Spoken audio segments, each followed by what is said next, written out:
This unprepossessing mound on the Isle of Sheppey may not look much, but underneath here are the remains of the last great royal palace of the medieval period. Queenborough Castle was built by King Edward III for his beloved Queen Philippa, and by all accounts it was a very impressive and important building, although strangely very few images of it remain, and those that there are seem to contradict each other. Some give it round outer walls, for instance, others give it square ones. So what was it like? And what was it for? Was it essentially defensive, or could it have been a retreat from the plague, which was currently sweeping through Europe? As usual, we've got just 3 days to come up with some answers.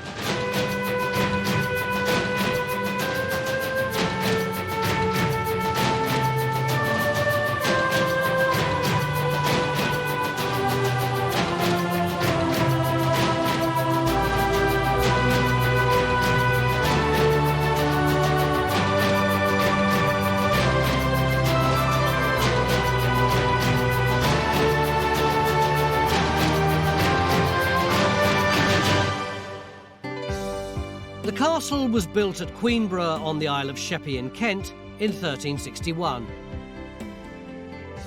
It's located at the end of the creek running from the River Swale. Queenborough itself was the last royal new town of the Middle Ages and was built by Edward at the same time as his castle. Oliver, we've got all these conflicting reports of what the castle looked like.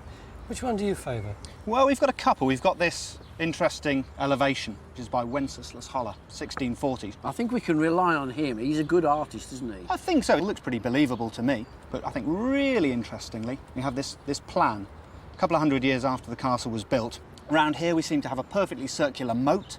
Just inside that, a circular curtain wall. Within that, another range of masonry structures, very much like a rotunda. Over here, I think you can just about pick out a gatehouse, and on the other side, an inner gatehouse. But the problem is we don't actually know what the scale of that is, or indeed what the orientation of it is. I love this little round thing in the middle. What's that? Seems to be the castle well, as far as we can guess. If you look behind us, yeah, we think it's over here. Cool. Presumably we're going to have to wait for ages while John does his geophysics. Yeah. What does yeah mean? Well, you'd think such a big target would be quite easy. Yeah. The site isn't easy from our point of view. There's lots of clay, there's lots of modern disturbance on top of that clay. It's going to take us a while. So are we stuffed? No, because I think topographically we can start. Because of the way it's a sort of dome-like structure, you see, it drops away on each side, that we could just go with the topography. We can go from more or less the middle where the well is, straight down the slope. Tear along the dotted line, this would be. Not very straight, Phil. There's nothing wrong with a spray can, it's the take that ain't straight.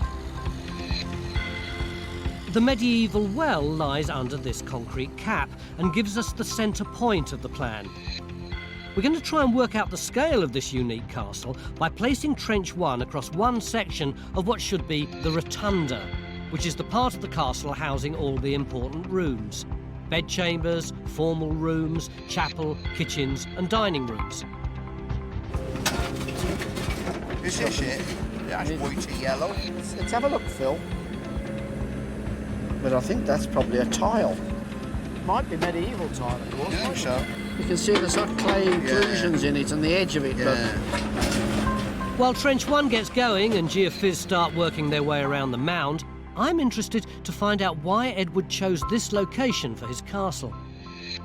The context is one of the many wars with France, the most famous, the 100 Years' War, the longest of the lot, very much Edward III's great project. If Sam's right, and the reason for the castle was the 100 Years' War, then surely it wouldn't be stuck inland here. It would be out here on the coast. Well, when the castle and town are planned, it's all part of one functioning unit. The castle's here because you need room to lay the town out around the harbour, which is like the pivot of its commercial interests. So the castle is both protecting the natural harbour and it's allowing the town to be built around it so it can attract all the income that goes with it. But isn't this a 19th century map? Can you really construe what was going on in medieval times from that? Oh, I think you can, because with a single high street from the castle, wide at one end, which is where you have the markets, divided off either side into long thin plots. This is a very typical medieval street plan. It's kind of fossilising patterns of the past. Whoa! There's a pipe. In Trench 1, Phil's finding it slow work as he picks his way through unmarked utilities. He ain't much of a pipe. Yeah. He's all full up with muck, so I don't think he's very important. Do you want to drop down in front of it? The people of Queenborough are keen to get involved, and one of the many spectators has brought us one of her heirlooms to look at. So what we've got here is this beautiful replica of the castle keep, you said. Yes, yes. Could you explain a little bit more about how you came to have, this absolutely, it's stunning. Well, my grandfather bought it from a house sale in Queenborough about 150 years ago. The man that lived there was a cabinet maker, and he made several items, this being one of them. Apparently, the wood was from the castle itself. I'd played with this as a little girl. It was my doll's house. And now your granddaughter's playing with it as well? And my granddaughters play with it. And do you play with the queens in the castle? Yes. She sleeps right in there, and when she gets up, she goes down here and has her breakfast. Oh, fantastic. And she goes on holiday sometimes. Some of the castle wood may have survived in this model. But we don't know how much of the structure was left after Cromwell's parliamentary commissioners tore the castle down and sold it off in 1650. But by lunchtime, Phil's beginning to get some answers. I think what you're looking at is literally the robbed out wall. You see, look along there, you see where the brown stuff steps down? Yeah. I reckon that's the outside edge of a wall trench, and I think we've got another one in the section on this side. And look at the stone that's in it. We've got that, which is a nice piece of moulded stone. And this looks like that yellowy white Yorkshire stone. Well then, how about that then? Oh, that's even better, yeah. I bet that's the magnesian limestone, That's isn't it. I bet that's it. And there's the green sand as well. Which is from Reigate, isn't it? That's right. Yeah. Well, that's all the building materials that's recorded, isn't it? Have we any idea which wall of the castle this is, though? Well, I'm presuming it's part of the rotunda. I think it's the inner wall, because I think it's coming round here. Yeah. And I think the outside wall is probably going to come down, I don't know, probably somewhere around here. Right. So what do we do now? I've got a little job for you. Come over here. Oh, beware of men with little jobs, Tony. You know, we reckon this was the well in the middle. Yeah. Right. Well, Stuart has measured out on the plan, and he thinks this rotunda, this big tower on the top, is 40 metres across. Right, yeah. So if you take the end of this and run out 20 metres... Yeah. Hang on a sec, and I'll stop you. That'll be the radius of the tower. A bit more. That's it. Take that rope round and keep a tape taut. Ragshaw, can you move Henry's Watson for me? On a bench tone. That's it. Right.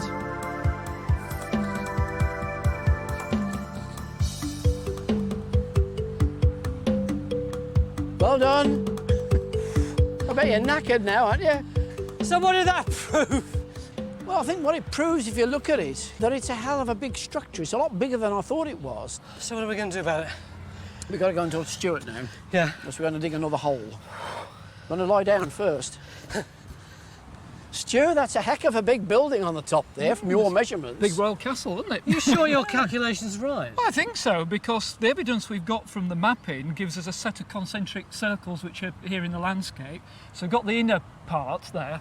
Then just there where the tape dips down, you've got an earthwork going round in a curve around there, which was actually measured and put on a map. Yeah. And then outside that, beyond the paper cup, it dips and rises up again, which is what the map showed as a moat. So all the evidence says, yes, that's the right measurement. Right. Look, that dotted line is the line you've just run around. Yeah. Right. The red is the high resistance stone rubble for the inside of the castle. Then we've got courtyard, the outer wall, and then the ditch beyond. I mean, Stuart and I were thinking a long trench along that line. That's where we've put the tape on the ground. So we'll be inside the castle. Hang on, come look at this.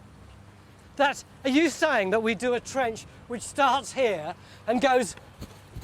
I'm not doing any more running. All the way down to there. All the way down there. You got it in one. Yeah. Trench 2 should give us the scale of the castle by stretching from the rotunda to the curtain wall and the moat beyond. Oh, look at that. I mean, that is pure ash, isn't it? Back in Trench 1, Phil's working on the rotunda wall that he found earlier. I mean, that looks better, doesn't it? Doesn't it? Oh, there's that big stone too. Now, what the devil?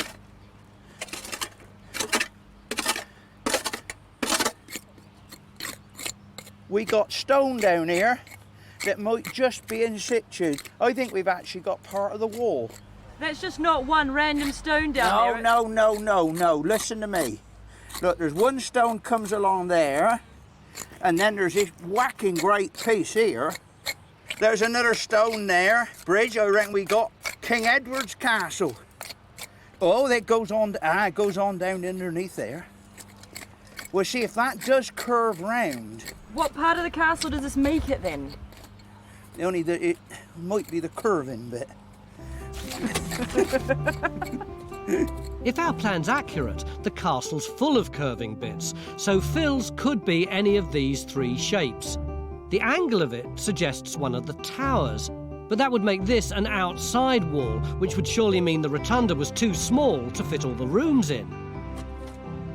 The 2D plan of the castle's difficult to visualise, and as a 3D architectural model, it's beginning to look pretty peculiar. It's lovely, and I don't want to be cruel, but what's the point? Well, a model like this, it's an excellent device for letting us really visualise what is a castle with a unique concentric design. We have a wonderful description contemporary with these plans, particularly the one by the Parliamentary Commissioners, who describes the castle as being circular, built with stone, with 6 towers and certain out offices thereunto belonging, within which circumference of the aforesaid castle is one little round court paved with stone, in the middle whereof is one great well, which gives you precisely what we've got in the plan and the drawing. It is a funny-looking thing, isn't it? It certainly is. It's an odd-looking castle, no two ways about it. However, I think it's also important to remember that it's a castle that would have been a very impressive icon of Edward's authority. We know that a man called Henry Yavell, a superstar of his time, was employed in the works and a number of other very, very high-status masons. So really only the best were used here at Queenborough. On the mound, Phil's hunting for more of his rotunda wall. Look at that. Very good. Ain't that a praise be the Lord? Oh, yes. What are you giggling about, Phil? Oh, look, the most amazing find. He's just chopped a bit of clay away from that side and he's got the other side of the wall. Look at that. Show us. Brilliant. Hey? Show me. Look, let me take you back to here. We've got the wall coming down here and it comes along there. And then when it gets to there, it turns back on itself. So it looks like the actual front of the wall is built as a sort of series of lobes. Yeah. But what we're really getting excited about, look, we've got the back edge. And it's about 2 metres wide, isn't it? Absolutely cracking, isn't it? It's a zonking great wall, isn't it? I know, I never thought we were going to get that. In addition to attempting to understand this important castle, we're going to try to work out the layout of the town that Edward built alongside it. We're starting in the High Street. Great period piece, Stuart, isn't it? Where Stuart and Jonathan are hunting for the remains of the medieval town in the cellars of the oldest houses dating to the 18th century. Doesn't do to be too tall down there. Oh, limbo champion. Variety of different sort of stonework and stuff down here. Oh, I like this, Graham. This is stone and soft mortar. Yeah. There, see, it's powdery stuff. Yes, it is. Yeah. But you got bricks there as well. Yeah. But those are Tudor dimensions. Those. Yeah, let's have a look. They should be about 2 inches. It's all right, isn't it? Just a little under, maybe 2 inches. Yeah. And then these. Look at that. These are more like 3-inch depth. These are big. Well, all this stuff here is going to be your 18th century house, but it's built on what looks to me like 2 other phases of construction, and right the way down the bottom there. I think we're back into the Middle Ages. And your cellar could be the last vestige of Edward III's building. So, by the end of day 1, we found the first signs of the medieval town of Queenborough. And back at the castle, we've got part of the rotunda in Trench 1, and Trench 2 has expanded most of the way down the mound. As you can see, we've started digging this trench in earnest now, but there's a big problem. This is a scheduled site, so we've got to respect and scrutinise every little feature that we come across. And near the surface, most of these features are likely to be later rubbish tips, stuff like that. And we know, because we've seen it in that trench over there, that 2 metres down is the castle. So there's this real tension between how much we examine the surface stuff and the fact that we've only got 3 days to find out what we can about the whole castle. But there is this feature here, isn't there? Indeed. I think we've just got a vague indication that we could be on the top of a masonry spread. If you look over here, with the eye of faith, if you squint just a little bit, you could be on top of a wall line, the outer curtain wall of the castle. We'll have to see. This is one cagey archaeologist, but we know we've got the inside of the castle over there. Maybe, just maybe, we've got the outside here. We'll know tomorrow. Beginning of day 2 here on the Isle of Sheppey, where we're excavating the last royal palace in England.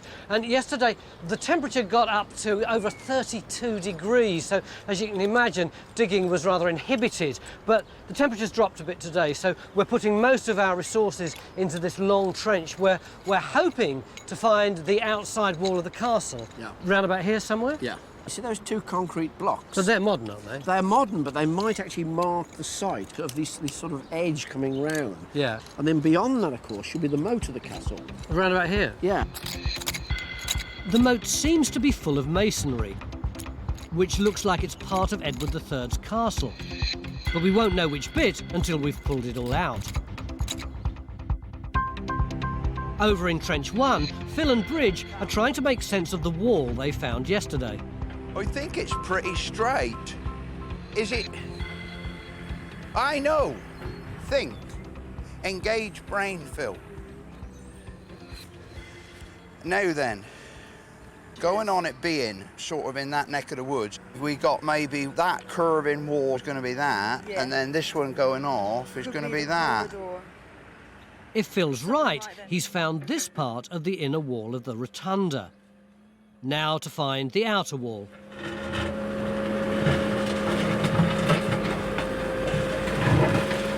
In Trench 2, we've removed some of the masonry dumped in the moat. There's another one of these blocks coming down now, look, Jonathan. They're all the same, Mick, aren't they? They've all got the same huge curve. number, yeah.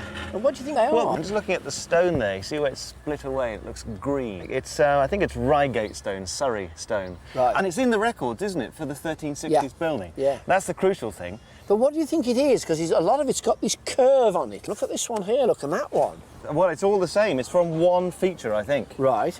I was thinking maybe a staircase, you know, turreted staircase. The other possibility, I mean, is that it's something like the well. We know there was a well on the top, and we know that's been altered. I wonder if it could be that. Because that could be an overflow, couldn't it, for water? Or it looks like a water channel, doesn't it? What worries me, though, you look at what's coming out with this stuff. You've got plastic bottle. Is that antifreeze? Yeah, I mean, it suggests that, you know, this has all been dumped fairly recently. The materials to construct the castle in the 1360s would have been brought up the creek leading from the River Swale, which runs round the west side of the island. We've got to remember in the 14th century, all this was an island. It was completely surrounded by water. It was all... The Isle of Sheppey itself was known from Anglo-Saxon times as the Isle of Sheep. And Edward III built the economy of his new town of Queenborough on the wool trade. That would be a real deterrent. From the river, you can begin to appreciate the strategy of placing the castle in this location. Stu, if the French had attacked here, where would they have come from? They'd have come from the open water, which is out there, Tony, and sort of sailed in the direction we're moving in now. The Isle of Sheppey is almost like one of the first landfalls if you're wanting to invade this part of southern England. So if you were coming down here and you wanted a safe anchorage, somewhere to base your fleet or to land, you need somewhere sheltered to do that. And round the corner where the swale goes round is a safe place, and that's where the castle was placed. I mean, can you see where the church tower stands? And that's not a very high church tower. So you can imagine there's a big castle standing behind it, dominating the landscape. I mean, if you were a Frenchman sailing up here, would you want to try and land there with that big castle? I don't think I would. Presumably they realised how strategic it was when they were building it there. Oh, I think so. We've looked at Edward III's foundation charts, and we know from that the king was acutely aware of the maritime importance of the site. The charter talks about a deep and broad arm of the sea where ships can be put in at. So they're certainly aware of the significance. Back on dry land, Rackshire is exposing the curtain wall and the moat. And other features in Trench 2 are providing us with some interesting finds. This is fantastic for the site because it's medieval pottery, it's shell-tempered ware, and it dates from 1200 right through to 1500. And there's so many varieties of it, but we've actually got two different types of pot coming in here. This one here, which is a rim sherd, but it would have been a large or relatively large bowl. Whilst we've got this one, which is more of a dish-shaped object. This stuff that you'd have in your house then? Yeah, it's common stuff. I mean, everybody would have used it for cooking, for using on the table. It's not high status. And what about all these shells though? I mean, it looks like the only thing they were eating was oysters. Yeah, they ate oysters by the bucket load. Yeah. I mean, they lived by the sea, it's all they ate. And some historical sources actually say they got so fed up with eating them, they didn't want to see them anymore. But so this is pretty typical of this 14th. It's very typical of everyday life. Perfect for the period we're meant to be working in. Yeah. At the same time as Edward III was building this innovative castle in Queen Philippa's name, the accounts state that he commissioned the church, said to be the only surviving medieval building in the town. You know, if Edward III's building for Philippa a new church here for her honour, I mean, you could have done better than build what looks like a barn with vertical crazy paving. I've rarely seen royal building, frankly, this bad. The windows are the wrong shape. The door is the wrong shape. It just doesn't feel 14th century to me. And there's one school of thought by Hasted, the county historian, who reckons that it was all rebuilt in the 17th century. Yeah, which was So it looks like none of Edward's building work survives intact. And there is something in there of the 17th century, actually, that might interest you.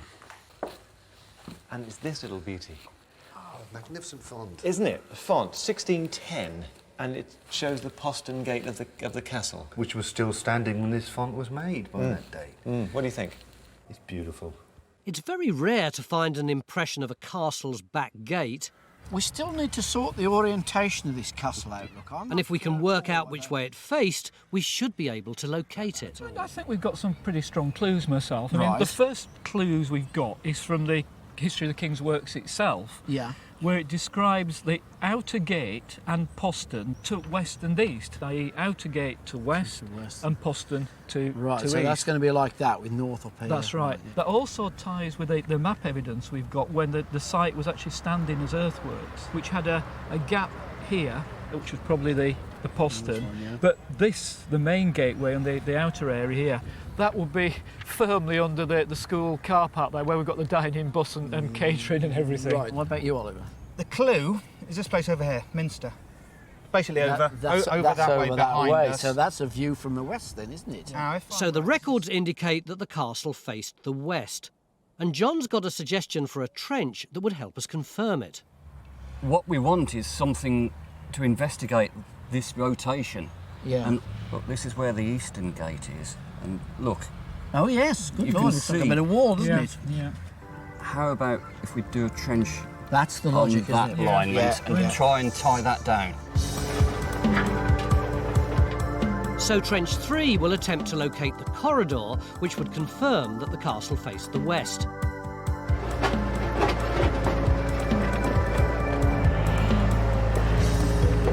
Let's hold on for a couple of seconds here. I'm just going to have a quick look down here.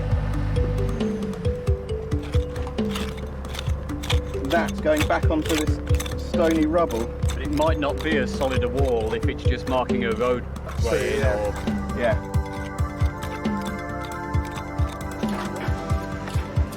Meanwhile, Phil's extended Trench 1 by 13 metres in his bid to find the outer rotunda wall. Phil? Yo! How you getting on? Well, I've lost my castle, mate. You've lost the castle. That's very careless of you. What's going on? Oh, no. Well, you see, we're supposed to have, along this side here somewhere, the front of the rotunda. Now, if you look behind you, look, there's that road iron. Ah, right, yes. It ought to come through here somewhere. And all we got is clay. I mean, is this natural that you've got here, this clay? Well, it looks it, but it's got chalk in it. Oh, yeah. Shouldn't have chalk in the clay. No, so it's contaminated with something. It's That's dumped right. then. Yeah. Phil's going to need to find the elusive outer wall if we're going to work out how big the castle rotunda is. The residents of Queenborough are proving incredibly keen to get involved, So that main gatehouse is on the car park, I think. offering us the benefit of their local knowledge and bringing objects that they've found. These are quite interesting to some people that are into the military idea, aren't they? Yeah, they are. I mean, these are brilliant. I mean, you've got musket balls, you've got Yeah. pistol balls, and they date to around about 17th century onwards. Yeah, that's So true, that's yeah. really nice. But Yeah. also, you've got some items dating actually to the medieval yeah. period Yeah, here. In particular, this item, Yeah. which is part of a large cooking pot, Yeah. and this is the handle from it. And it would have dated to the later medieval period. That would be... So round about when this was still in occupation. Yeah.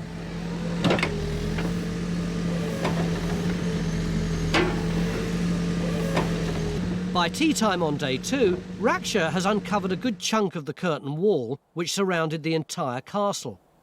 This is basically the extent of it here. Yeah. We still have some of the stones packed in the bottom, but the rest of it, it's just gone. This doesn't look as big as I expected, Oliver, on that History of the King's Works plan. It looks absolutely massive. It looks to me as if the front portion of the wall has actually gone, so the wall would have been a lot wider, but it's still a pretty decent medieval wall. It may only be half its original size, but at least we now know where the curtain wall is. Though we still need both walls of the rotunda to work out the scale of the castle. And Phil's throwing everything at it. There's no sign of this outer wall, Phil. Strange, isn't it? Well, if it's in a metre of where I'm surveying, we'd see it. You would have thought it ought to have been there, though. I mean, that's there. John, just disconnect and go away, will you? During Edward's reign, Queenborough and its castle enjoyed a brief period of wealth. But after that, it became more famous for a succession of disreputable mayors and eccentric happenings. Queenborough is the kind of place that's just awash with bizarre stories. And my favourite is about a chap called John Taylor, who was a Thames ferryman and called himself the water poet. And in the year 1614, he made this extraordinary journey from London all the way to Queenborough in a boat made of paper. And to help us recreate that magical moment, I've got a pair of nutters here. This is Abs and this is Tim. Tim, why did he do this bizarre journey? He was always doing bizarre journeys like this, Taylor. He walked barefoot to Edinburgh to borrow £1 from Ben Jonson, the playwright, for a pint of beer. I think the paper boat was probably his most successful mission. So, how are we going to make this boat made out of paper? We've taken some hemp paper, which is what Taylor used, and got a bit of an example here of this sample I've done with a bit of brown paper. We're going to stick it together, lacquer the surface of it. What do we lacquer it with? We've used a traditional kind of lacquer that he would have had at the time. Yeah. So here's a tiny model we made earlier. Oh, you're kidding. No, I'm not. We're really going to make that? We really are going to make that. How? And you can give us a hand, if you'd be so kind. Yeah. If you care to just hold that corner there. Okay. And we're going to fold that end over, get it up level with the other side. Oh boy. And if we can just lift that up for a moment, you begin to get yourself a boat shape. It is boat shaped. It is a... I have to say, it's pretty floppy. We're hopefully going to have some rolled up tubes, like sort of extended toilet rolls, to sort of hopefully You may hold it think that together. is ridiculous, though. Wait until you see the oars. For the oars are Yeah, that's made... right. What we're trying to do is Taylor used oars made out of... So Here we this is what have we've got. a piece of dried cod. Taylor's oars were big dried stockfish, but we've gone as close as we possibly can to them. And they're what are hopefully going to propel us through the water. God, enough stink. It does, doesn't it? Hasn't British television gone downhill? Nice. Back to relative sanity, and Kerry's trying to fit together again the curved stones that we found in the moat. And they seem pretty convincing as part of the medieval well, which would have stood in the centre of the castle. most of the masonry was sold off after the castle was demolished in 1650, which could explain why there's no sign of the outer wall of the rotunda in Trench 1. But we're having more success with the inner wall. Phil, what have you got there, mate? Got the turn of the wall, Mick. Oh, wow. Let's have a look. Look, that's what we had before. Yeah. With that edge coming that way. And now, look, we got another one coming this way now. I'm just wondering where that fits into the plan. Well, see, what I want to do is I want to strip all that lot out. Yeah. To find out whether that wall actually continues on through, or whether it turns, or whether it stops and literally just turns. If the wall does turn, it could be the entrance to the rotunda. This was linked to the postern gate by the corridor which Matt's been looking for in Trench 3. Well, it looks like we've got the beginning of a wall here. It's not as substantial as the ones we've had elsewhere on site, but look, we've got all the stones here, mortar. It looks like it's been layered up with clay in between. Right. And on this side of it, coming straight down here, is this huge ditch. So is that what you'd expect to see with the geophysics that you've got? I think we could be onto it. The wall goes with the high resistance there in red. Yeah. And that's through on that line. Right. Just as we expected. The thing is, there should be a second wall, probably 5 metres that way. If we can confirm that, then we've got the line leading right into the centre of the castle. All the bits of the castle jigsaw are beginning to come together now. We're starting to get an idea of its size. We even think we know which way it faced. But tomorrow we're going to dig here, which is this, which, if we're right, would have been the big central facade of the castle, the place that would have confronted King Edward and Queen Philippa when they swept into it. But, as I say, that's if we're right. We're into our final day at Queenborough on the Isle of Sheppey, where we're investigating the castle Edward III built for Queen Philippa.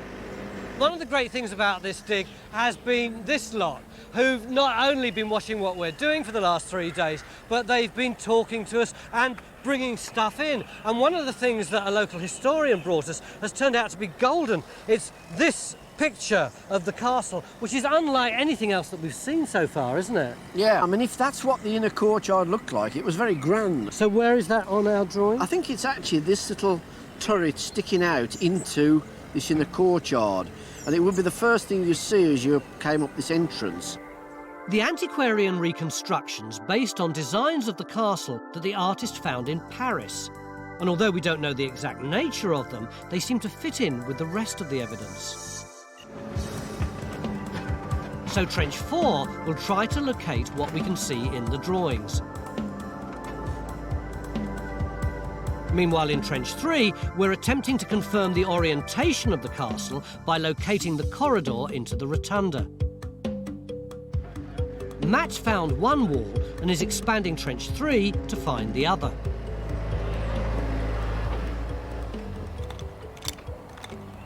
Everyone has been saying for the last couple of days how unique this castle is, but I don't really get a sense of what that uniqueness is. Now, most royal castles are multi-phase buildings. They're rebuilt over many, many generations. Their plans are added to. Queenborough, on the other hand, it seems to be a single-phase castle. It's planned in one fell swoop. So Edward III seems to be employing his masons to impose what's almost an ideal castle onto the landscape. Is it a rather bizarre one-off, or did it actually influence British architecture? And we've got an interesting plan in front of us here. This is Deal Castle, which is down in Kent. It's a couple of hundred years later. It's a castle built by Henry VIII. If you put the two plans next to each other, you can see there are a couple of features that they have broadly in common. It's basically this idea that they have very, very symmetrical designs. There's a line of symmetry. Here at Queenborough, it's down the middle. Likewise at Deal. And also the fact that they repeat circular form. So this is 200 years later, but there's a level of similarity there. Meanwhile, Matt's found some foundations where he was expecting to find the other corridor wall. But they look very different from the wall he found yesterday. The two corridors are crucial to understanding the use of the castle. They would have forced any visitors or marauders to take a circuitous route around the outer walls of the rotunda, either exposed to fire or forced to admire the full grandeur of the castle before entering the inner sanctum. Meanwhile, Stuart and Jonathan have been trying to work out the layout of Edward's Queenborough. Let's see what measurement is, shall we? Are these things standard? They've identified a property on the High Street which looks like it's retained its medieval dimensions. That's about 11.5 feet. Right. Now they're looking for evidence of similar footprints in other buildings. Look at that, that's lovely. These Yeah. are perfectly good medieval walls to me, actually. This is the width. Yeah. So this is a measurement we really want, isn't it? So that is 11 feet. That's very similar to what we measured at number 60, isn't it, on the surface? Isn't it? Almost identical. Really, really nice. So the width of the cellar under this Georgian house suggests that 3 timber-fronted shops would have stood in its footprint when the royal town was laid out in the 1360s. And I think what we've got is a town which has got 2 different maritime characters in a way. You've got the bit round the creek here, which is the wharfage, where all the loading, unloading, etc. would be going on for the town, the kind of commercial backside of it, if you could call it that. Yeah. But at this end, where the High Street heads, you've actually got what is a fairly formal approach into the new borough, heading straight down towards the castle. Back at the castle, Trench 1 is causing chaos. The more Phil exposes of the inside rotunda wall, the more it looks like an outside wall. And that doesn't make sense with any of the other trenches. Let's say we take those 2 bits of wall down there. Yeah. Right? And we line those up over our 2 bits of wall there. Then Phil's stuff is actually in a void, in an open space. It's not actually on the wall at all. What Phil's got there is a piece of curving wall below the ladder there, and then another curving wall coming off it underneath the bucket and the spade, right? If you look at that on the plan, the only thing that fits with that is the junction of one of these walls with the main wall of the castle. But Well, that looks all right. Yeah, but if you put that over the top of that, then none of the rest of it makes sense that we've dug up. You can't get it all to square up at all. So presumably that either means we're misinterpreting the archaeology or the plan's wrong. I'm not sure we're misinterpreting the archaeology because we've looked down this trench for any other sign of any other wall to go with that, and it isn't there. And you've got another conundrum here as well, because if that interpretation is right, and that's the curve of that, and the well is in the right position, and that's the corner of the wall there and the well there, that distance is only 12 metres, so you've got to fit all that tower, all these rooms, gatehouse, courtyard and well into 12 metres. It won't work, you see. It's like a sandcastle skyscraper. Yeah, it's of tiny people. The problem is this damn thing. We've been using this for 2 or 3 days now and relying on it, and there's clearly something wrong with it. So throughout the whole 2.5 days, this has been our one piece of certainty and sanity, and now it looks like this is completely wrong. It should be about 4 metres wide, curving through on this line. If the only thing we can rely on is the archaeology, I'm confident that it's curving. Whether it's castle or not is up to you. Okay. we have to keep digging. So Trench 5 is located over another part of the rotunda, which might help us work out whether the plan is the wrong size or the wrong shape.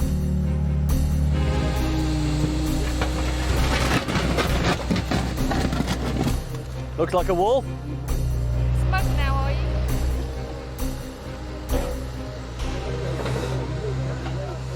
Further round the rotunda, Bridge has been looking for the grandest part of the castle. You can see behind me, you've got loads of white material here. Basically, it's made up of mortar and it's made up of stone, just rammed together. Now, we've got 3 options of what that could be. Either it's intact medieval archaeology. Bit of castle. Associated with the castle. Number 2 could be demolition associated with the castle, dating to about 1650. So where people have taken the good stone out and then chucked back all the rubbish and offcuts and mortar. Yeah, and then use the stone somewhere else. Okay. Or number 3, it could be associated with the construction of the initial pump house that was on the top of the mound here. That's Victorian. That would be Victorian. So you've got 600 years to play with. Yeah, and the only defining feature in this trench is this cut that runs all the way down here. We've got what looks like natural on this side, and then we've got the white material on that side. Bridge is hoping that Jonathan will be able to date the mortar to either the construction or demolition of the castle. I mean, both are contenders. Either 1650s trash or it's medieval, you know, cheapo wall-filling rubbish. The medieval builders had a kind of cornflake box approach to having two good, firm outer walls, and you stuff the middle with ill-fitting rubbish that all settles. During the building of the castle. Yeah.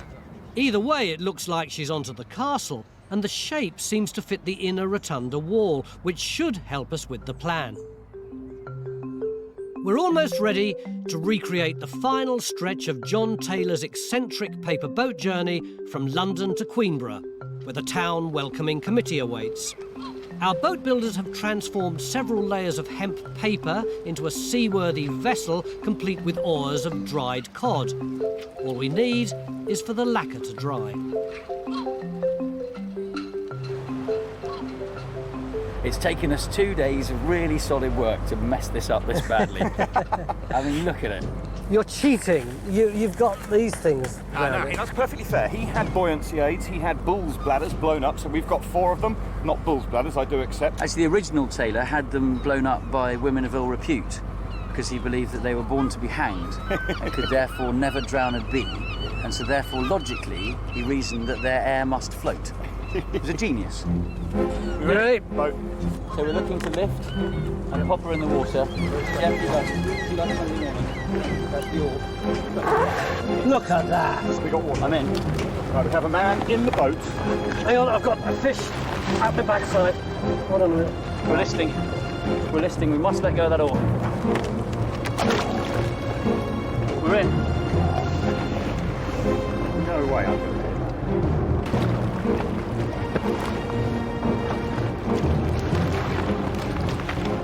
Okay, we're out in the boat. We have buoyancy. Any problems? Several. One oar turns out to be heavier than the other, which we hadn't really accounted for. Are you actually using the buoyancy, or is it just dangling there? No, it's just dangling. The horse could have stayed at home. They could, frankly, have taken the night off. The only problem is we're now drifting past the pier. Anyone for Sheerness? So while Tim attempts a watery U-turn...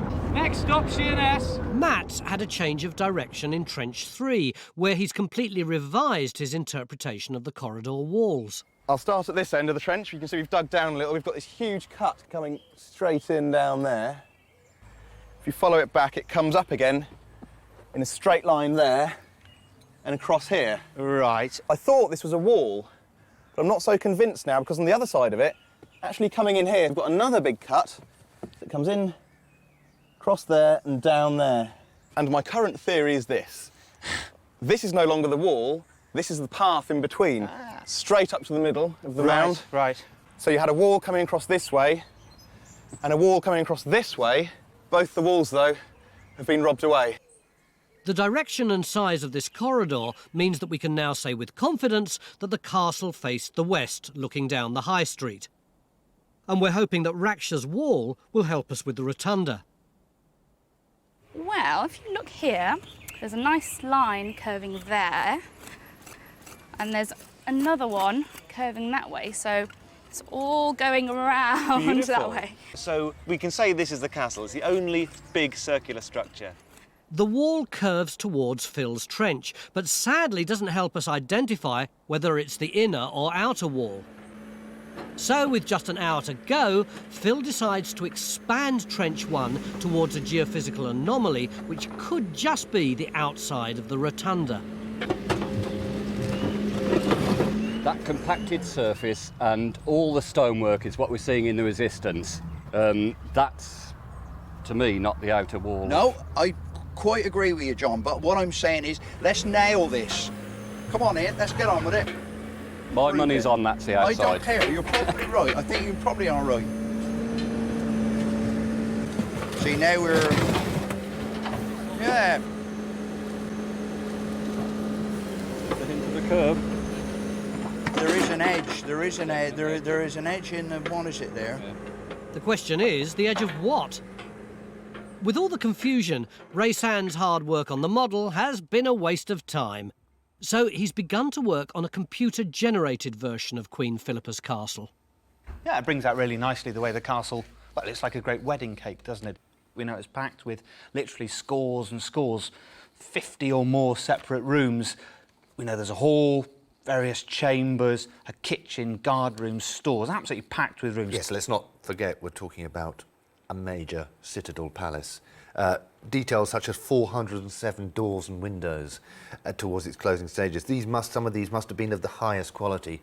It is, after all, no accident that it perhaps does look like a beautiful chateau with those beautiful pointed turrets, because she was, after all, very much a French noblewoman and must have felt, therefore, very much at home here. Having located what could be the remains of the missing outer wall, Phil's augering the middle of his trench for signs of the interior of the rotunda. Good Lord alive.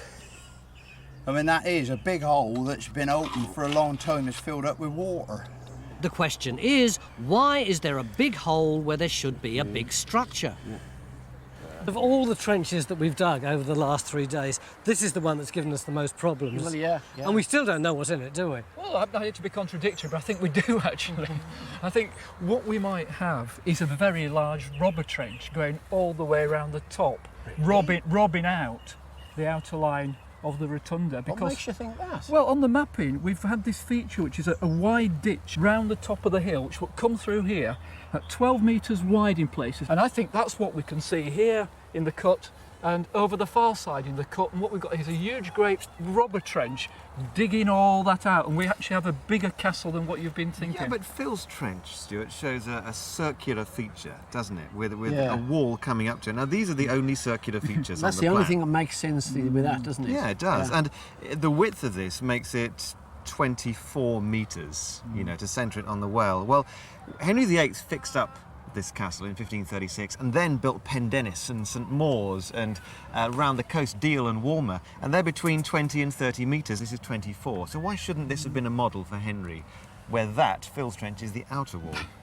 I'm just going with the archaeology as I see it. If you go with the archaeology, you have to end up with... And the argument continues on right until the last moment, when almost 3 metres below the surface... God, that looks like mortar. That is mortar. Phil finds a final clue. Well, maybe there is a structure here after all. Stuart was right. The hole in Phil's trench was a massive robber trench from the demolition of the castle. But traces of the cellars under the rotunda were picked up by the augering. Phil's inner wall was the junction of the inner wall with the gatehouse, and 40 rooms would easily have fitted inside the massive structure of the rotunda. At last, we're able to visualise how this unique and beautiful building would have looked to King Edward and Queen Philippa as they admired their new castle in the 1360s. This is one of the barracks recently vacated by the British Army in Northern Ireland, and underneath it lies one of the most important strongholds in medieval Ireland, the castle of the Earls of Tyrone. In the year 1602, it became one of the top targets for an advancing English army. It was a bloody battle, and as you can see from this contemporary picture, it ended up half destroyed with the English flag on top of it. This picture is a snapshot of a battle that changed the course of history. Time Team has been given just 3 days to investigate a site that changed the history of Ireland and Britain for centuries. So, no pressure then.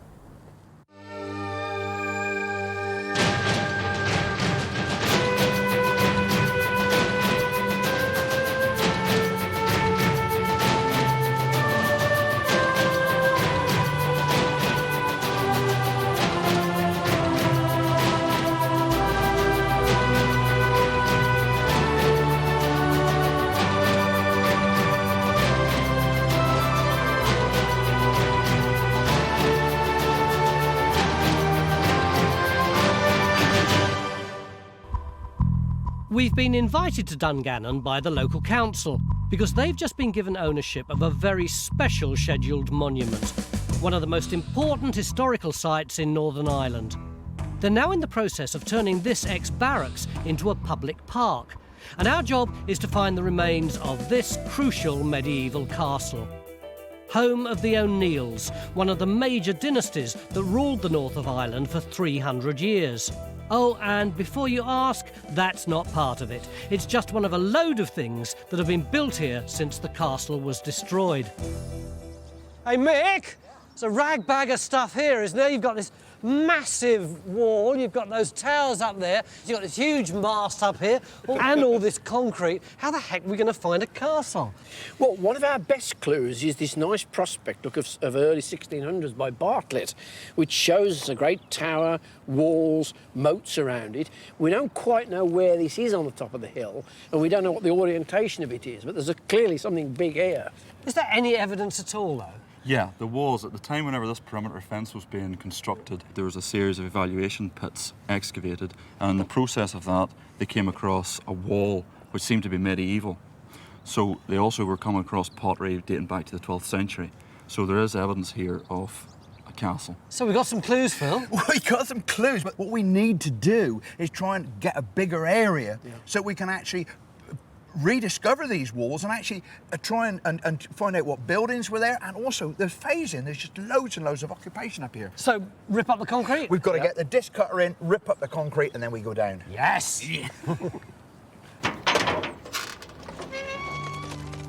Well, finding a castle's the sort of thing that geophysics was invented for, but surveying next to a communications mast has somewhat scuppered the high-tech approach. So we're not going to see below a metre. Radio interference means John can barely see below the surface. Undeterred, we still have a few tricks up our sleeve. Yeah, that's one corner. We know bits of possible medieval wall were found when this fence was built, and the evidence suggests they belong to two walls running roughly at right angles to each other. So in theory, they should meet up here in the middle of the compound, which is where we're going to put our first trench. And with any luck, we'll find ourselves an Irish fortress that once looked something like this. Basically, the castle's a subspecies of castle. It's a tower house. Right. Which are very popular in Ireland during the late medieval period. In the tower house, each of the rooms is stacked one above the other, all the way up to the parapet level. So, and I mean, how about the thickness of the walls? What sort of thickness would they be? well, the thickness of the walls, they vary. They could be 2.5 metres. This is coming up to 3 metres, which is fairly big.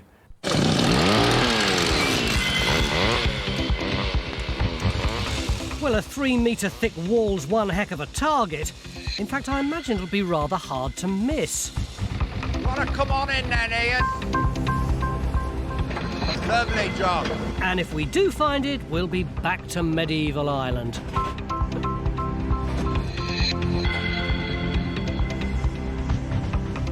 A time when the country was divided into 4 great territories. And for centuries, Dungannon was at the heart of the ancient Irish province of Ulster, of which modern-day Northern Ireland is just a part. The town was so important because from the beginning of the 14th century, it was the power base of the O'Neills, the Irish clan that dominated and controlled Ulster until the English army seized their castle in 1602, an event commemorated in the local museum. You know what strikes me about this place, talking to local people here today, is how significant they think it is. Why? What's so important about it? Well, Dungannon here was the seat of the O'Neill family. The O'Neills claim the most ancient lineage in Europe and remained independent here in Ulster. And the first mention of Dungannon in a historical text is when O'Neill in 1317 writes to the Pope complaining about English rule in Ireland. So in a sense, by the time the Tudors come, the O'Neills are still resisting English rule, led by Hugh O'Neill, Earl of Tyrone. So is that why this castle was such a target for the English soldiers? Because they saw it as a symbol of Irish people's resistance to English rule at that time? Absolutely. So the English burned the castle down? Well, no, the English didn't burn the castle down. O'Neill burned this castle down himself and pulled down its walls to prevent the English using it as a garrison in his own territory. This picture, painted by English cartographer Richard Bartlett in 1602, portrays the beginning of the English dominance of Ulster. But it also provides clues to what was here before those fateful events of 1602, because the archaeologists believe Bartlett has recorded the old Irish settlement on the hill. What they really are, small, maybe 5-6 metres long, upside-landed houses, crook roofs, and typical, as we would say, Irish cabins. Those buildings are very rarely found in archaeology in Northern Ireland. I can think of maybe 2 that have been found, so if we could manage to hit 1 or 2 of these buildings, it would be like gold dust for us. Well, we can't resist a bit of gold dust, so we're going to start surveying the slope of the hill to see if it does include any remains of the Irish settlement. We're also opening a trench over a very obvious large earthwork to discover if it's part of the inner castle defence or the moated outer defences around the Irish town shown by Bartlett. Digging this trench is a joy, like a warm knife cutting through butter.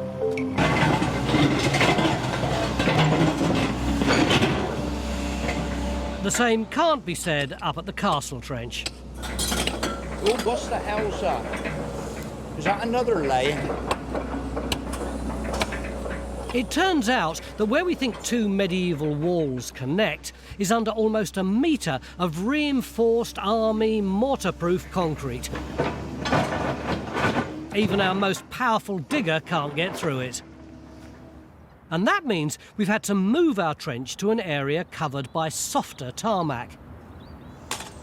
It should still be over medieval archaeology, but it's bitterly disappointing for Phil. I'm going to have to get rid of that. We also have some problems over at our possible Irish town. Dungannon was burnt down a number of times during the 15 and 1600s, and since then this hill's been re-landscaped for gardens and then by the military. All of which means the geophys results are somewhat challenging. But John thinks he does have something that could be evidence of a settlement. It looks like rubbish pits, areas of burning. Well, I'd hope settlement-type features. I think if we excavate that, see if we can get some dating material, then it'll give us a wider idea of what's going on. But I mean, burning, this place has burnt down so many times, wasn't it, Paul? We're not going to know where that fits, are we? Well, we know, basically, if we're getting a lot of burning, that's going to place us somewhere at least in the first half of the 17th century, if not back. So burning's good. As long as it's archaeological and it's burning, we're on the right track. So can you mark that out on the ground for us? Ah. So our third trench goes in to find evidence of the Irish settlement.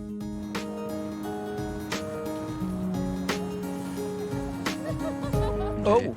Ah. Oh. But the big news is up at the castle trench, where we've just found our first bit of O'Neill-era archaeology.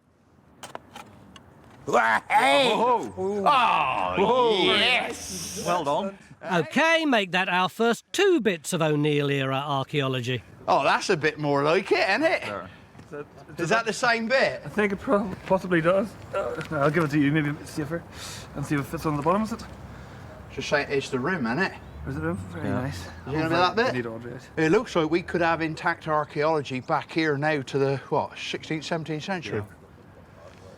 So that's good. Whoa, I like that. This lovely piece of pot is from a flagon dating to the end of the 16th century. But what truly makes it significant is that it was made in Western Germany. It's from there that Hugh O'Neill received shipments of gunpowder as tensions grew between his desire to control Ulster and the English desire for control over the whole of Ireland. The English crown was concerned that Ireland could be used as a launch pad for invasion by its European enemies, and tried to gain influence over the Irish rulers through a mixture of force and favour.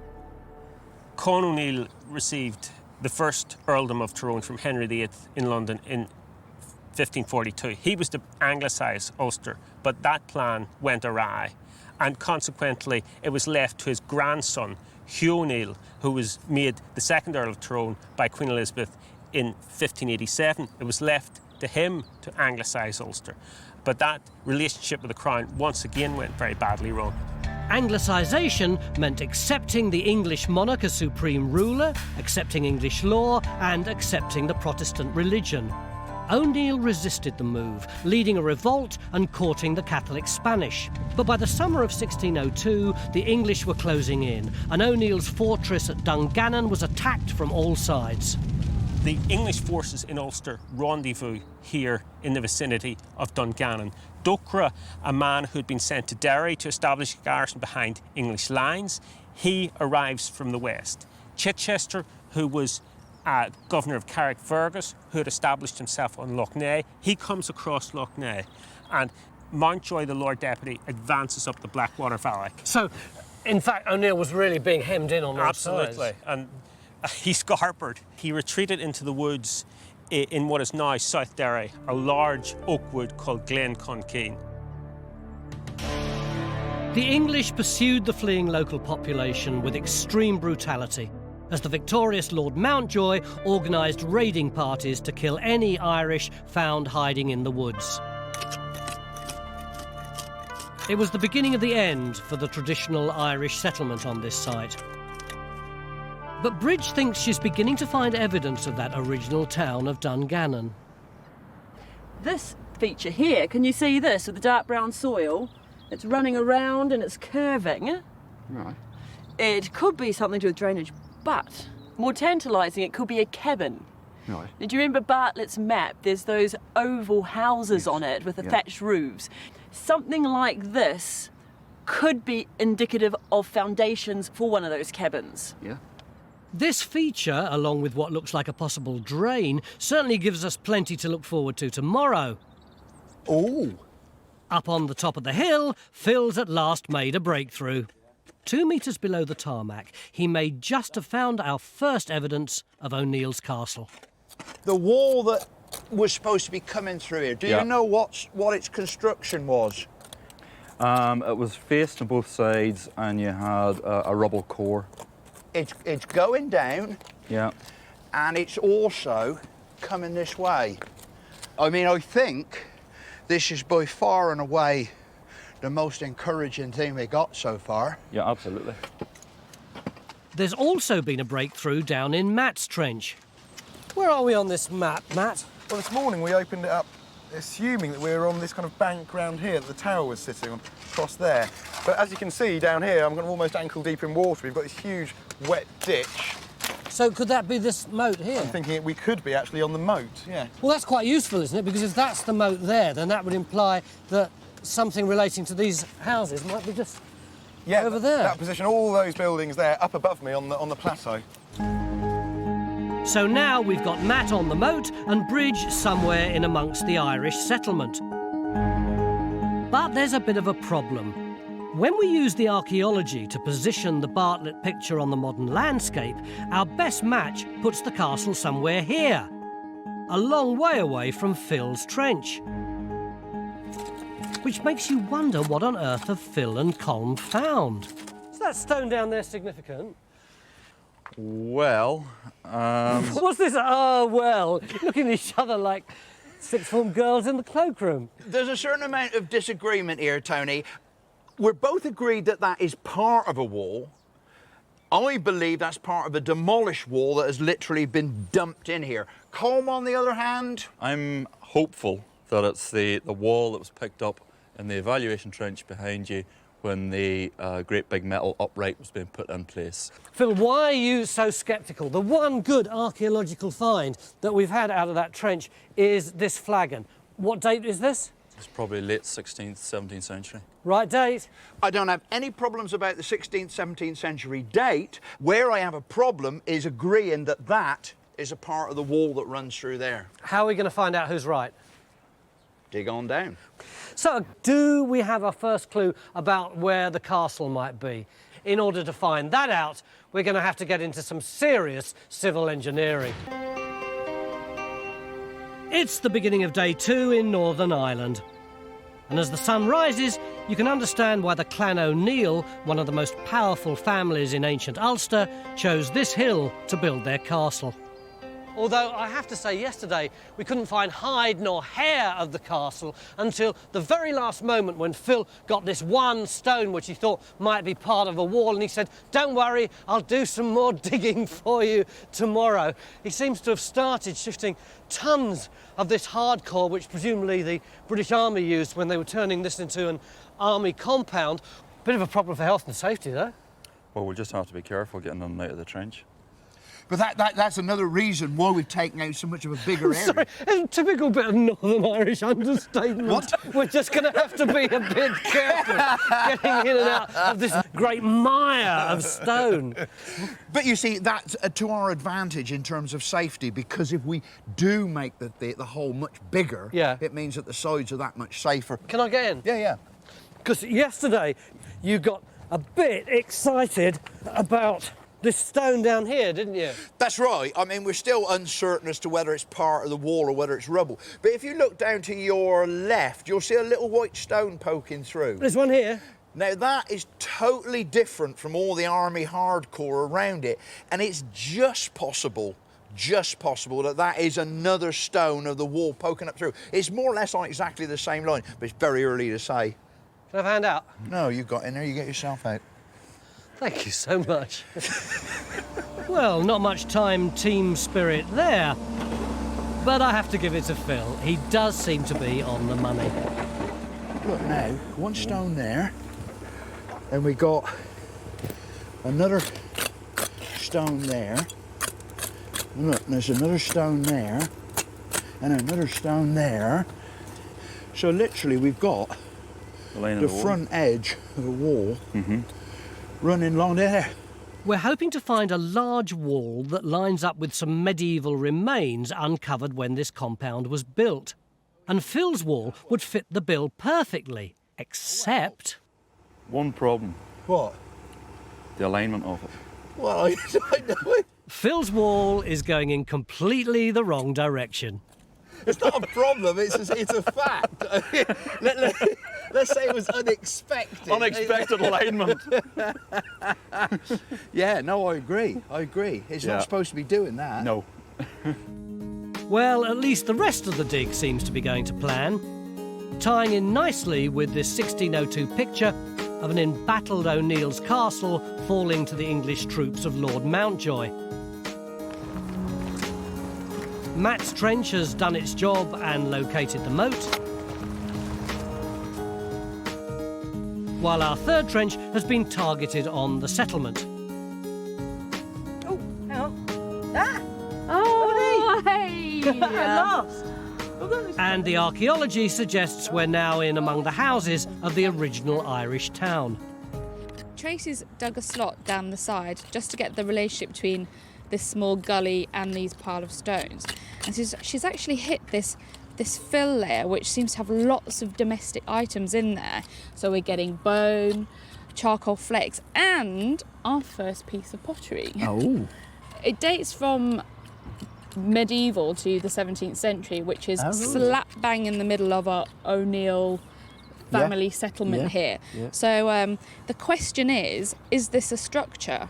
I mean, how likely is it to be a house, you know, an early house? I think it's too early to say, really. I mean, with this coming out and with your bone, Raksha's right, it looks like we're getting on to settlement. So if you look at collapsed stones, pottery, bone, we could be dealing with a structure. So we're going to extend this trench to work out what may be lurking under the surface. There's a really nice stone down here. So we're coming down onto the top of the other one. Exactly, so that's the level we want there. I mean, they certainly look as though they're at right angles, don't they? Coming off nicely at right angles. Yeah. Up at the castle site, Phil and Colm have just discovered a second wall. Hopefully it'll meet up with this wall here.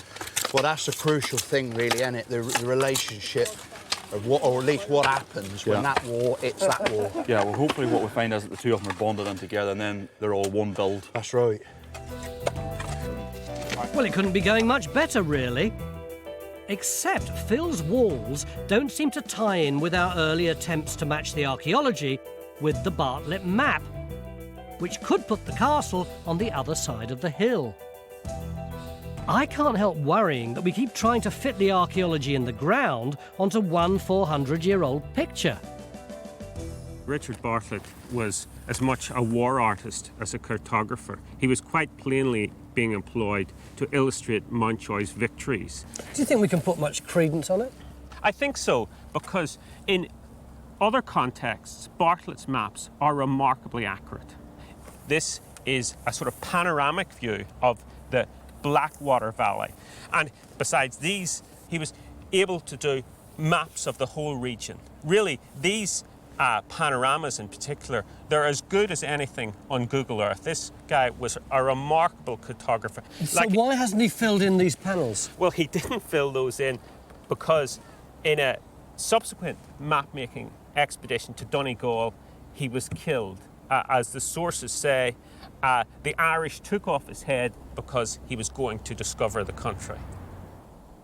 So it would seem that we can take the spirit of this illustration at face value. Whether we can tie in Bartlett's view with the modern lie of the land may be another matter. I think we need to know, don't we, where that wall is going. Yeah. Councillor War? Yes? Yeah, sort of big discussions. I mean, there's a lot going on. Like what? We have a fairly thick wall here. Yeah. We have a thinner wall here.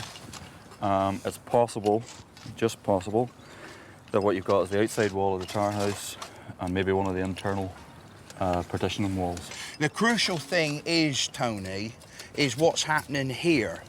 Because you can see that the wall comes along and then it stops. And the reason it stops is that there's a big hole in there.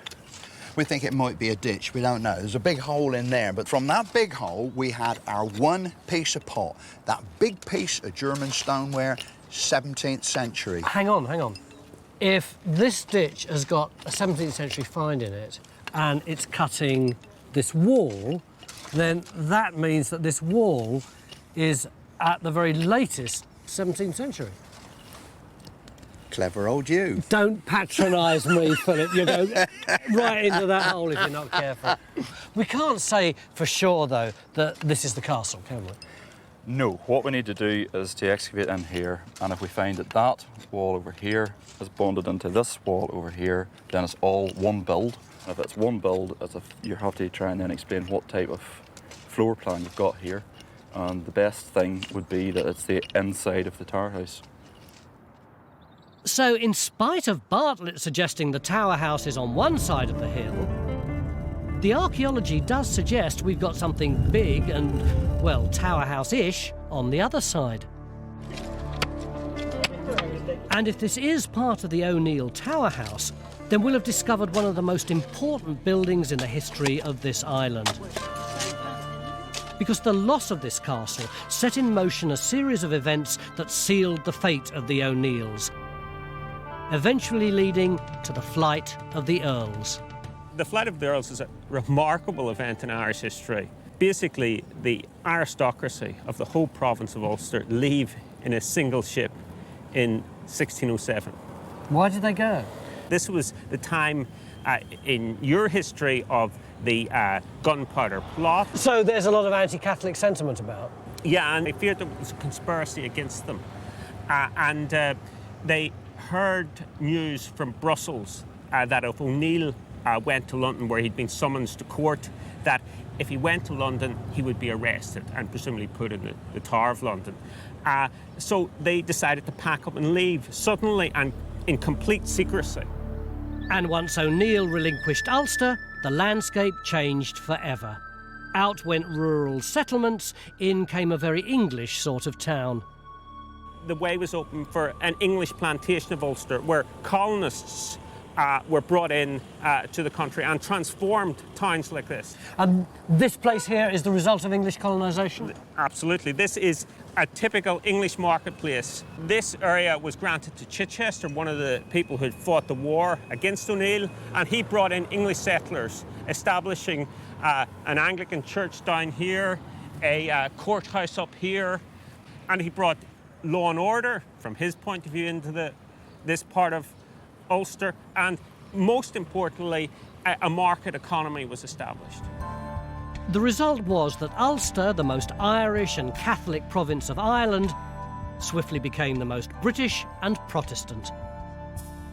And Stuart believes that this hill contains some of that early British history.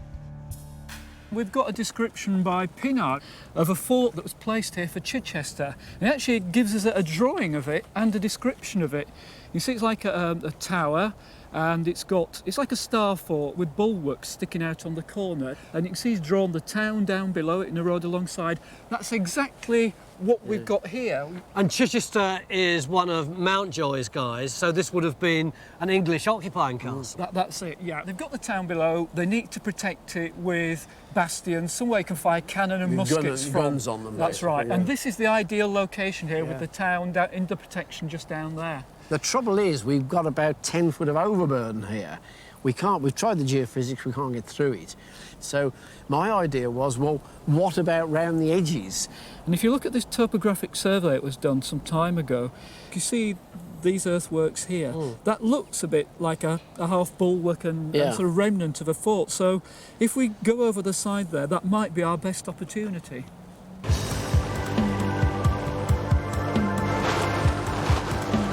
So a new trench goes in to see if we can find the position of the English fort. Oh, wow, there's lots of charcoal.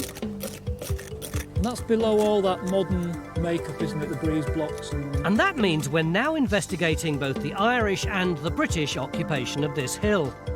Because the feeling is that although we still can't pin the Bartlett map down to the modern landscape, we are digging O'Neill's Tower House in Phil's Trench. What we've got makes sense in terms of the base of a tower house. In what way? Well, the basic plan is something like that. You've got these thick walls with internal walls a lot thinner. And we could easily be at somewhere like that junction there. So if that's the inside, as we're assuming, then the outside ought to have some sort of batter on it. What's a batter?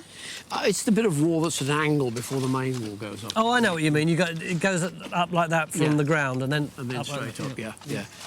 But no, I'm really confident that that's what we're dealing with. So it would seem we're now talking about a hill of two halves. The O'Neill Tower on one side. Looks like as if we've got ourselves a post hole. And the first evidence of the English fort on the other. Sometimes you get timbers stuck into the base of the bank like that. So it's like a timber wall and it helps hold the earthwork back. But sometimes you also get these things called storm poles, aren't they? Where they actually push the stake in at an angle like that. It's got a sharp point on the end, literally to stop you climbing up onto the rampart and you impale yourself. And the thing about those is that they're set into the bank at an angle. So the post hole isn't sort of traditionally round like something set upright. It's more kind of an oval shape. Potentially, we would have a line of these running all along this earthwork then. That's what you kind of expect, yeah. It would have been a formidable palisade, and it gives us a good idea how the English stamped their presence on this hill nearly 400 years ago. In the settlement trench, work's progressing slowly but steadily. Oh, wow. As you can see, it's our first bit of diagnostic piece of pottery. What date is it? Well, definitely in that 15th, 16th, 17th century range. We're looking at sort of settlement in rural Ireland with this stuff, aren't we? We're not looking at any English influence coming in. That's what it suggests, definitely, yeah. But there's still no evidence of an Irish cabin. And with the end of day rapidly approaching, we're also still trying to work out what's going on with these two walls in the castle trench. There now appears to be a sizable gap between them, a gap large enough that it could be a doorway. Oh, he's out. Oh, look at that. That is it, look. That is a face. Meanwhile, Phil's built up quite a rapport with this archaeology. Well, he's certainly on speaking terms with it. That one will come, well, he will come out. He'll come out, respect, won't he? Let's have you out, you devil. Oh, wow, that's noise coming. That is noise coming. That's spot on, though. I like that. So it looks like we've got the castle here, which is very nice. May have a doorway here, which would be great. Unfortunately, we don't yet know which way round the castle is. How do we find out? Well, if we get into here and we find a doorway there, then this will be the inside of the castle. But that's for tomorrow. It's the beginning of day 3 and probably the best sunrise so far on this Northern Irish site. But while some admire the view, for others, it's what's in the ground that counts. Below me are the foundations of the Tower House, which 400 years ago would have been lived in by the O'Neills, the most powerful family in the north of Ireland. Originally, it would have stood this high, so it would have been from here that the O'Neill would have looked out on his dominion. And down the hill, we're trying to find some of that dominion. We're confident we're in amongst the original Irish settlement. But the first stone feature we uncovered here has turned out to be a drain from when this hill was a posh English garden. Finding an earlier traditional Irish cabin house is proving to be a frustrating process. It's just possible that we've got a structure there. What, that rectangular shape? Yeah, but I'm not totally convinced, to be honest. Over in Rackshaw's Fort Trench, we've started to uncover evidence of fortifications built after O'Neill was defeated by the English. There's 5 metres. So we're now extending the trench to uncover the full extent of the main defensive ditch around that English fort. Yesterday we were really excited because we found this tower house, except that we didn't know which way round it went. Don't chuck that earth at me. And we didn't know whether or not this was a doorway. Now, do you think it's a door? No, I don't think it is. Oh, let's just... No, don't get despondent. There is very good positive conclusions from what we've seen this morning. Look, the crucial thing is, I think we are on the outside of the building. Why do you say that? Because of that batter on that wall. Get round there, you can see it sloping down. The batter is more likely to be on the outside of the building. It's at an angle, isn't it? That's right, Yeah, definitely. What we don't yet know is what this wall is, and I think that's probably going to be our big challenge today. What we need to be able to do is get down to see whether those two walls, whether they bond in together and are therefore part of the same building, or whether they butt up against and then might be, again, 2 separate phases of building. We will only know that when we get down.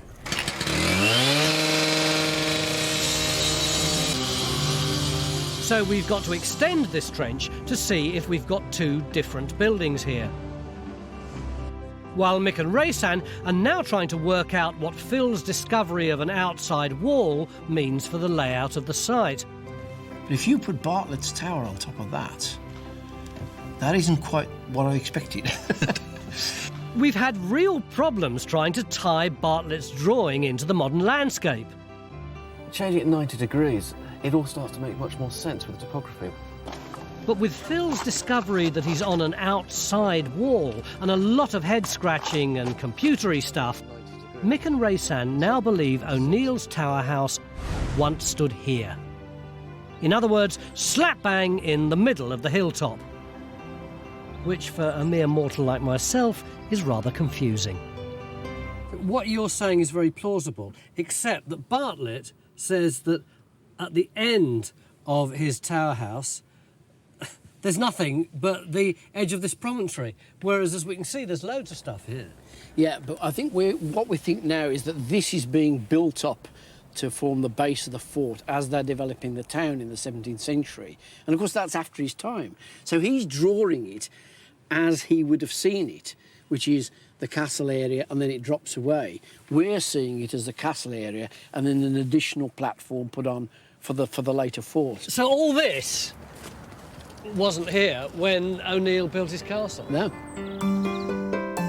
Basically, this hill was a completely different shape 400 years ago,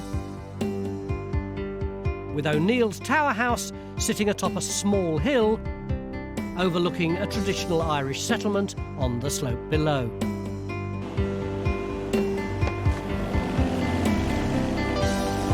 And in Bridges Trench, we may have just found a rubbish pit, classic evidence that people once lived here. Tracy, Can you see a cat coming up here from where you are? Oh, yes. Yeah? Yeah, it's a lot darker, isn't it, on the other side? I'm not dreaming it. No. That's all right. But for all the features and walls we're uncovering, it's one tiny find that's come up in the castle trench that's put us right in the middle of the events that changed the face of this hill forever. And surprisingly, it's the size of this pistol ball that tells us it came from the time of the 1602 battle. Bit small, isn't it? That's the good thing. The smaller the better. This lead ball measures just 1/3 of an inch across. It's a size that was popular with French and Scottish gunsmiths. We know that O'Neill had imported in Scottish gunsmiths to make pistols at this site. So the bore of this pistol ball enables us to tie it in directly to O'Neill. If it had been any larger, there could have been doubt. But as the 17th century progresses, these pistol balls get larger. So this would be consistent with the size of the pistol balls being made to fit the pistols made by the Scottish gunsmiths. Because isn't there a story that I've heard that O'Neill actually imported lead from England, ostensibly to put on the roof of his house, and then he actually melted that lead down to make pistol shots? Yes, back when O'Neill was still friends with the English, he'd got a licence to import this lead. But of course, when the war came, the roof was thatched and the lead was used to make ammunition for O'Neill's men. It was a pretty backdoor way of importing armaments then. Well, you do what you can. Look, it looks like the jaw of an animal. And you can see we've got a molar here with the root coming down. With just half a day left, Bridge has now found compelling evidence of the Irish settlement. Have you just found the top of a rubbish pit? Well, that's it. I mean, it would be usual to find something like animal jaws and animal bones and bits and bobs and rubbish pits, and definitely the fill is consistent with something that would be a rubbish pit. So we're below the garden. We're with O'Neill. We do seem to be getting evidence of occupation.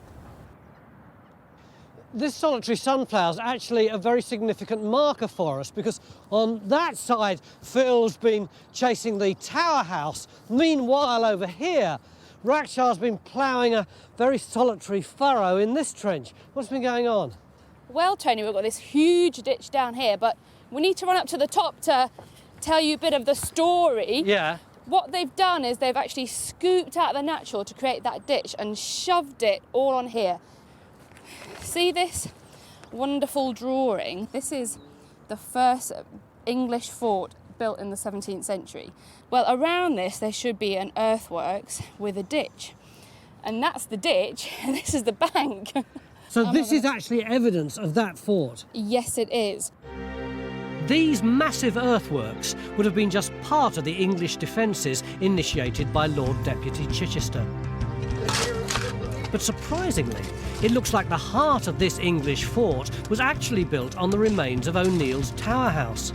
In effect, Chichester has a citadel in the centre of his defences. Yeah. And he's reused the foundations, perhaps, or maybe some of the walls of the old tower house for the heart of that. And he's added on his bastions at each corner.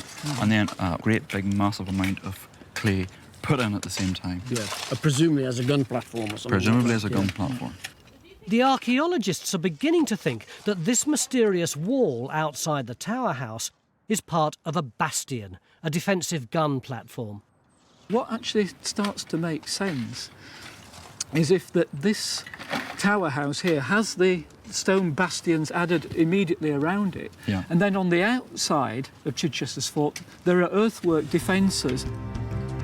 If the archaeologists are right, it means this trench represents both the Irish and British history of this site. But this new English fort didn't bring peace for long. Within decades, violence once again engulfed the country. A process that has repeated itself again and again across the centuries. In 1641, things collapsed into violence, religious, bloody sectarian violence. And this was the 1641 rebellion, which was in some respects the prelude to your own civil wars in England.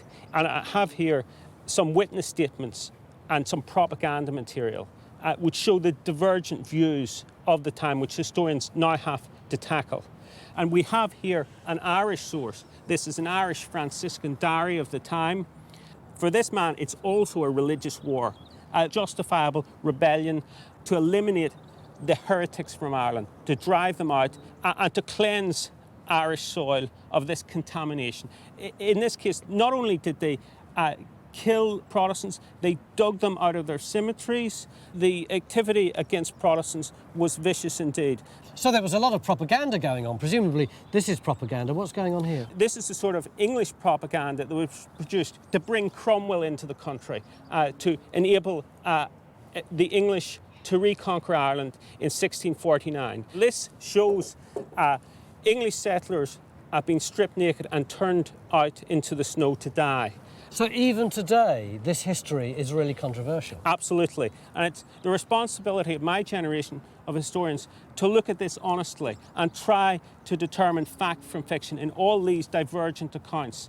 And I think if the politicians can look with similar honesty in their work into the future as we're looking into the past, I think we have a chance in this country. And to find out more about the turbulent history of Ulster, visit our website. Over in Bridges Trench, we've managed to untangle 700 years of archaeology to get right back to the very beginning of the O'Neill's reign on this hill. We've actually come out with 3 phases of activity in the trench. Right. The latest phase is dated to the 18th century, and that really is gardens and landscaping and terracing on this whole slope here. But just underneath here, we've come down onto material that the pottery is dating it to the 16th century. Oh, right. So that's the O'Neill family. So we're actually looking at a settlement of that date, or a bit of it, on the side of the hill there. That's right, and unfortunately the trench has just missed it, and the houses are probably just here. Right. Now down the other end of the trench, where Tracy is, we're actually going back 200 years. So what have we got here then, Tracy? Oh, we've got these wonderful big boulders, look here, forming a revetment for the bank, and there's a second run down there, so you'd be looking at a stepped bank going down. And what sort of date's this then? We've got pottery dated to 1450. So that's taken us right back into the Middle Ages, in fact. Yeah, this could well be dating to the beginning of the O'Neill's occupation. That's it, because we know that the O'Neills came here in about 1300s. Yeah. So it's as though when they chose this hill as their home, they're coming here and they're constructing this double revetment for either fortification purposes or they're stabilising the bank to keep their home safe. So all the story in one trench, in fact. Yeah. Shouldn't have bothered with the other, should we? These stone revetments mark the beginning of a dynasty's rule over the province of Ulster. A 300-year presence in the Irish town of Dungannon by the O'Neill clan, a rule that only ended with the beginnings of the British Empire. And back on the hill, we're now confident that our trench not only contains the O'Neill Tower House, but also some of the earliest evidence of that colonisation of Dungannon by the English. The crucial question this morning was just what the relationship was of this big lump of stone to the wall of the tower house, whether or not they were butted up or whether they were all part of the same build. Well, we can resolve that now. We can now say that the wall of the tower house is of an earlier date than this piece of wall here. And you can see that when they've added this later piece of wall, there's actually a little tiny gap between the two. They couldn't quite get them meshed right up together. So the battered wall is the wall of the O'Neill Tower House. This wall here is a later addition. You can see it comes along and it turns and it goes that way. And we think that this is a bastion that was added by Chichester. So we've got the Irish fort and the English fort in the same trench? 2 stories in one, yeah. So we now have O'Neill's Castle, a 13-metre-high tower house that would have dominated one of the most strategic positions in the north of Ireland. From here, the chieftain, later the Earl of Tyrone, could survey his kingdom.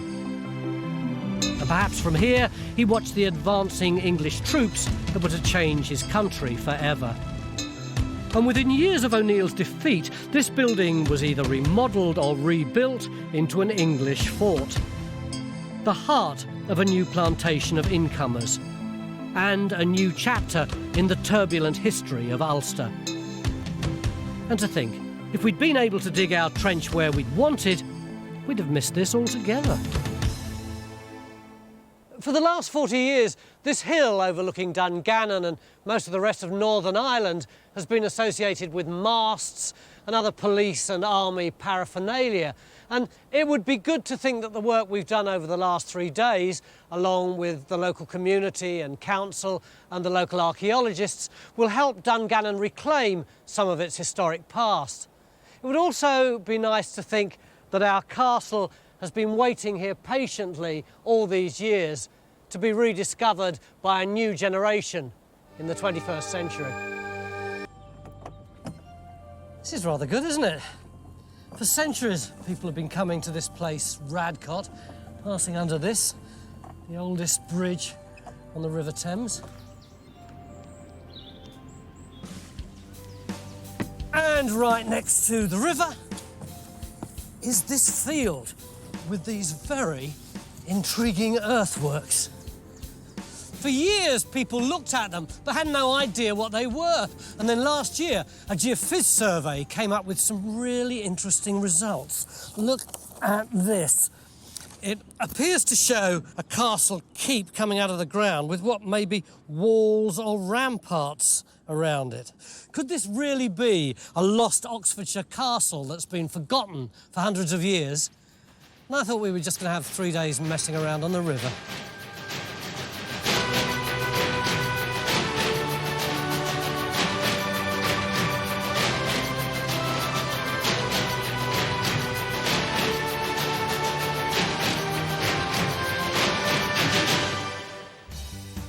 The tiny hamlet of Radcott in Oxfordshire is the last place you'd think of looking for a massive castle. But it's on one of the most strategic crossing points over the River Thames. For centuries, armies have fought here for control of the bridge, from medieval times right up until the English Civil War in the 17th century.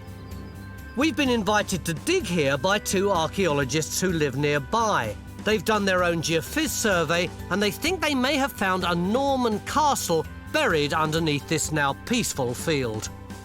John, one of the local diggers has just said that this field is called the Garrison.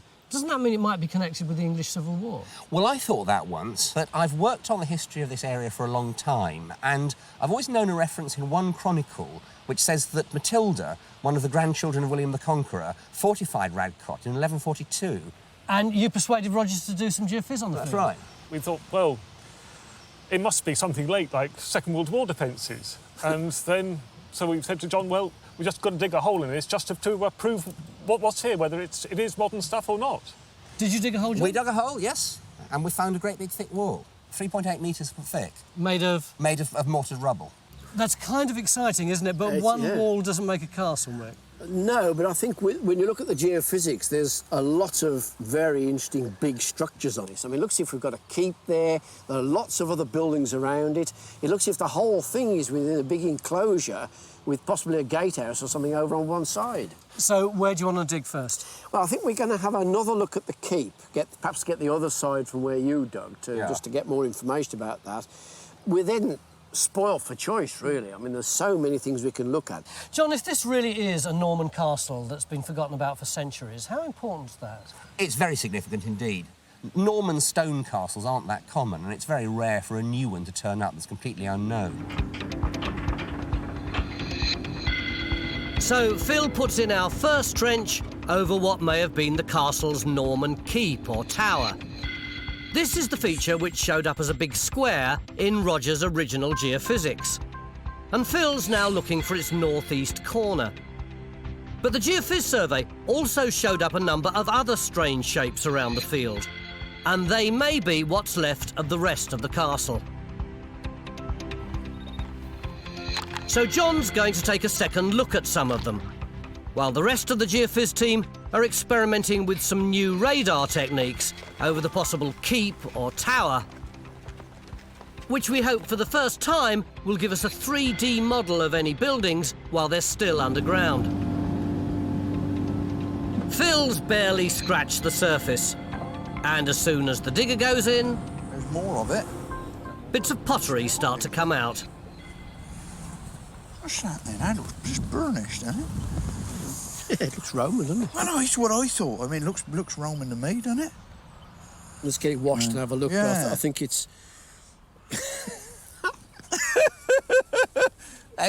This is a medieval programme, isn't it? Well, it's supposed to be. And our first piece of pottery is soon followed by dozens more. God, there's some pottery here, look. There's masses of it. And thankfully, they are medieval.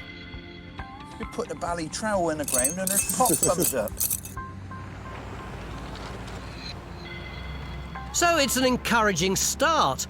And while everyone else has got their work cut out for them, I'm keen to find out a bit more about the Normans and Radcott. If anyone ever says to me the words Norman Castle, I tend to think of 1066 and William the Conqueror. But the period that we're looking at is a bit later than that, isn't it? Yes, this is getting on for a century after the Norman conquest, when two of William the Conqueror's grandchildren were battling for the crown of England. Is this Stephen and Matilda? Yes. Matilda was the daughter of the last king, Henry I, and he had made his barons swear an oath to her. On the other hand, she was a woman, which was a disadvantage from some people's points of view. Stephen had a less direct claim, but he was a man, and he acted very quickly after the old king died and got himself crowned. So this was really a civil war? That's right. What did this place, Radcott, have to do with it? Radcott is mentioned in one very important text of this period, the Gesta Stephani, which is a chronicle of Stephen's reign. And that says that in 1142, Matilda fortified various places on the upper Thames, and one of them is actually named as Radcott, which it says was a village made inaccessible by waters and blocked up by marshes. Well, here we are. It's extraordinary, isn't it? You see that lovely old Radcott bridge there and all the water. It's hard to believe that at one time this would have been an epicentre for blood and sacrifice. It certainly is. In the mid-1100s, little Radcott got mixed up in a vicious civil war. Historians call it the Anarchy, but it was really a big family squabble between King Stephen and his cousin, wannabe Queen Matilda. Matilda's said to have had a castle at Radcott, so could that be what the geophys is seeing under our field? Phil's looking for the castle's keep. His finds trays are filling up with masses of pottery. You can see the fabric there, can't you? That's a nice bit of fabric, that is. And he's only gone down a few inches and already hit what might be a wall. Mick! Yeah? Come here. Look, I think I got the wall. Yeah? That looks like another bit of stone you've got there. That's right. There. So what, have you got the corner of the keep, do you think? Well, I think it'll be somewhere handy. See that wooden post behind you? Yeah. See, now that marks what was supposed to be the other corner of the keep. Right. And John, he marked the other corner as being, oh, I don't know, somewhere about here. Right. So we'd expected it to come through here somewhere. So it looks like we've got our first wall already, and it's only mid-morning. The Normans were great castle builders. The classic early Norman castle was called a motte and bailey, which was a big circular mound with a tower on top and a defensive ring below it with lots of other buildings. But our site doesn't look anything like that.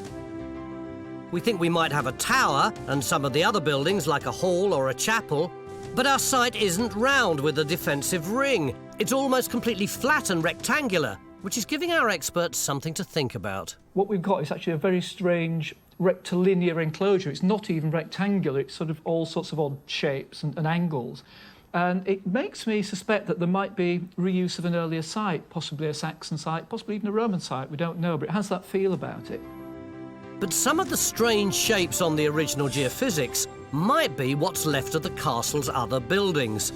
Mick thinks this dark area here could be the remains of a gatehouse, the fortified entrance to the castle. Presumably this hollow is where the road's coming in. Well, if you look at the topography, that's what it looks like. We haven't had time to plot on a computer exactly where we should put the trench, so Mick and Bridge go for a rather less high-tech approach. Stuart's best guess. Stu, we're looking for this entrance here, look, and we think we probably ought to go where this hollow is in front of us. Right. He's going to disagree with that. I know, you see his face. I've just been looking at this possible roadway that comes in from the north up here. Yeah. If you plot out where that might hit this bank, it's not actually in this hollow. Where is it then? It's more here-ish. It's to one side of your hollow. All right, OK. Presumably that gate in the fence there is a bit of a clue, is it? No, I noticed that. So our next trench goes in looking for the gatehouse. 1 bucket width wide to start. But one thing still puzzles me. If we really do have a grand Norman castle here, why isn't it in the records and on the maps? Or you could ask, who should have put it there? You used to work around here, didn't you? Yeah, I worked in the County Museum from 1970 to 74, and my main job was to compile a record of all the sites and monuments in the county. And on that record, does it say that there's a castle here? No, Did you miss it, Mick? Well, I must have done. But then, you see, I remember how I would have worked then. I would have looked over the fence, seen the earthworks, marked earthworks on the map, and then I probably went in the pub. But why specifically do you think it was missed here? Not just by you, but by countless historians and archaeologists. Probably because this place was known as the site of a 17th century Civil War battle. Yeah. And so, you know, I probably, like everybody else, assumed that the earthworks was something to do with that. So this folklore evolved that this was a garrison, it was a Civil War site, and nobody ever challenged it? And nobody ever queried it and said, well, hang on, let's go back and look at the documents again. Let's see if this is really true. If you could live your life again. Oh, tell me about it. So it seems that somewhere along the line, Radcott's Norman history got confused with the later English Civil War, when Oliver Cromwell's Roundheads fought a battle in the village with Charles I's Royalists. But 500 years before this, we think there was a Norman castle here. One real clue might be the banks, streams and ditches surrounding the field, which do look suspiciously like a moat.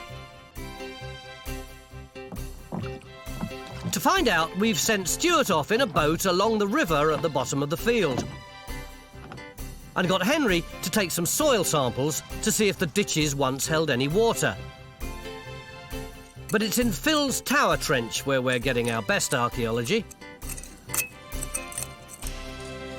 See, we've got this lovely big wall coming up here, and the archaeologists are saying it looks like the right period, middle of the 12th century. If it's not a keep, it's pretty keepish. And they think they may have the return there. You see where that lighter soil is. But what's really intriguing me about this dig is all these finds. Often we wouldn't get as many as that in 3 days, but these have come up in, what, 3 hours? Yeah, I mean, it's absolutely astonishing, isn't it? There's just masses and masses of really big pieces of pottery, all these huge chunks of animal bone. Have we got 12th century stuff here? Oh, yeah, it's nearly all 12th into 13th century. I mean, it's exactly on the money in terms of what we're looking for. The only stuff that isn't is we're getting a background of Roman pottery. I mean, quite big pieces of it as well, in good condition. We've also got this. It's a piece of a Roman central heating system, the sort of thing you'd find in a villa. So there could have been a Roman settlement on this side? Almost certainly a villa looking at that, yeah. I mean, you're looking at big, fresh chunks of Roman pottery. They haven't been kicking around in fields for all their life. This is a surprise, because we came here looking for a Norman castle, and we assumed that the original geophys showed the buildings belonging to that castle. Like this shape here, which seems to have 3 rooms and could be the castle's chapel. But with so much Roman stuff coming up, Mick and John are having second thoughts. Now we've surveyed it in more detail, it looks as though that chapel is part of a much bigger structure. Yeah. I mean, there appear to be wall lines going off at right angles and extra rooms. Yeah. So what sort of thing could it be? Well, we've been teasing ourselves with, is it a villa? A Roman villa? Yeah, because we've got Roman pottery from the site, we've got a hypercoarse heating flute tile. Why not this being part of a Roman villa? So we've got to put a trench in to find out. So we've got rumours of the Civil War. Yeah. We've got Stephen and Matilda. Yeah. And now we've got a Roman villa. It's going to be a chapel.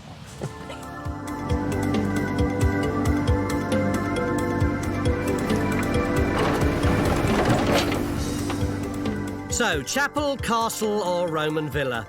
Our third trench goes in to find out.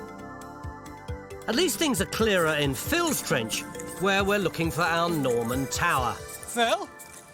Earlier today, when Mick was getting a bit gung-ho about what we might have here, I said to him, one wall does not make a castle. Well, you've got one wall. Have we got a castle? Tony, when you've got one wall that is as big as this, you have got a castle. You can bet your life on that. So it's just the size that tells you that this is a castle? It is about 4 metres wide. You don't build a bike shed like that. You really don't. You're nodding away, Richard.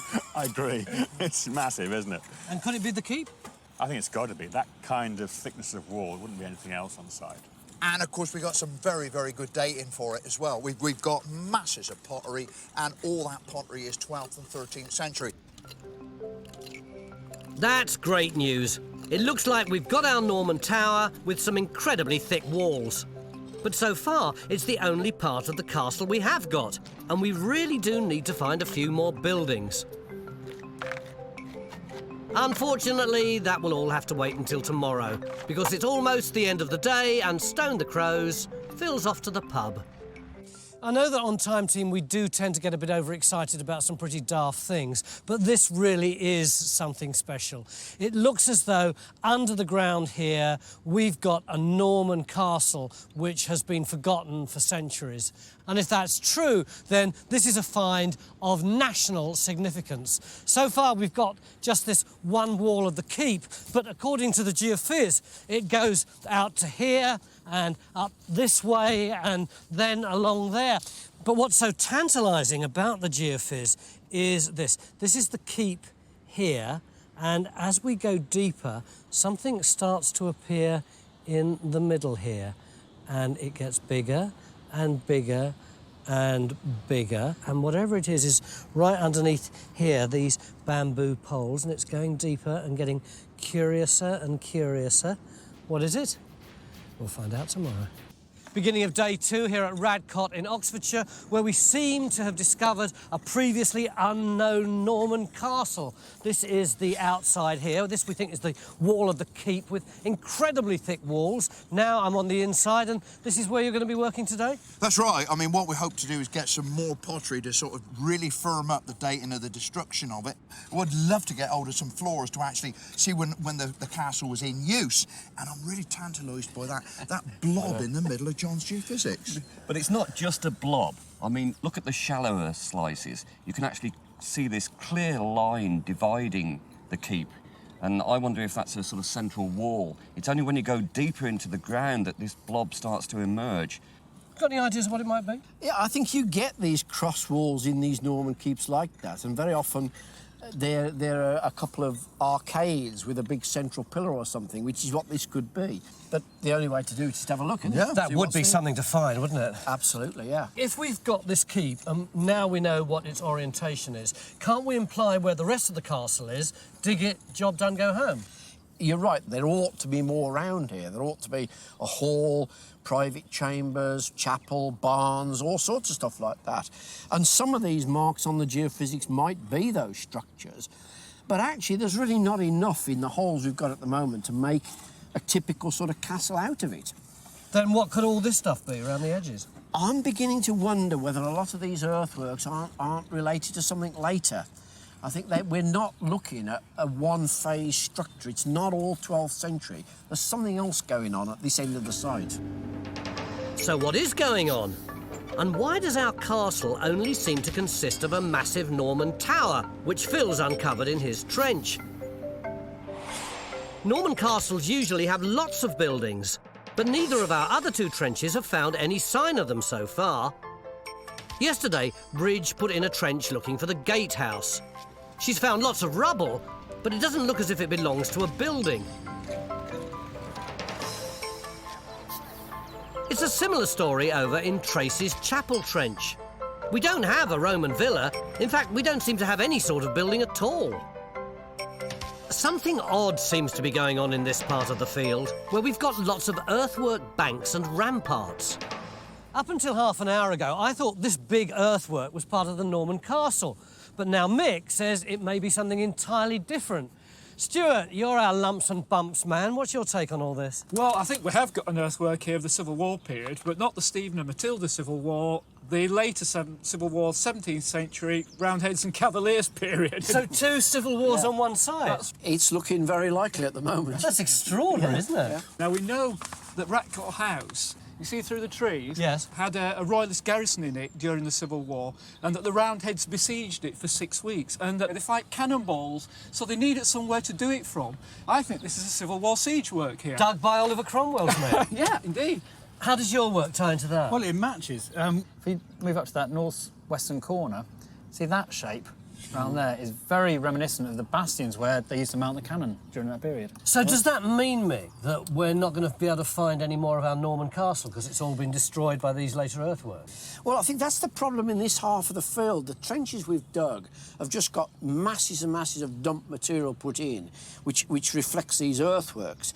So whatever's in this area is going to be quite well buried. So I think we need a trench across this just to test that out. But, you know, it bears out my sort of concerns, uneasy feelings that we weren't quite dealing with what we thought we were dealing with.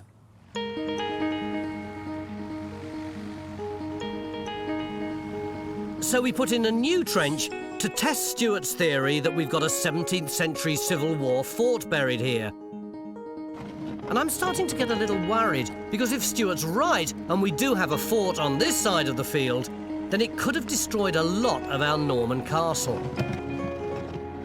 These things are thrown up in a couple of days, these Civil War defences. They only take 50, 60 men a couple of days to dig something like this, you know.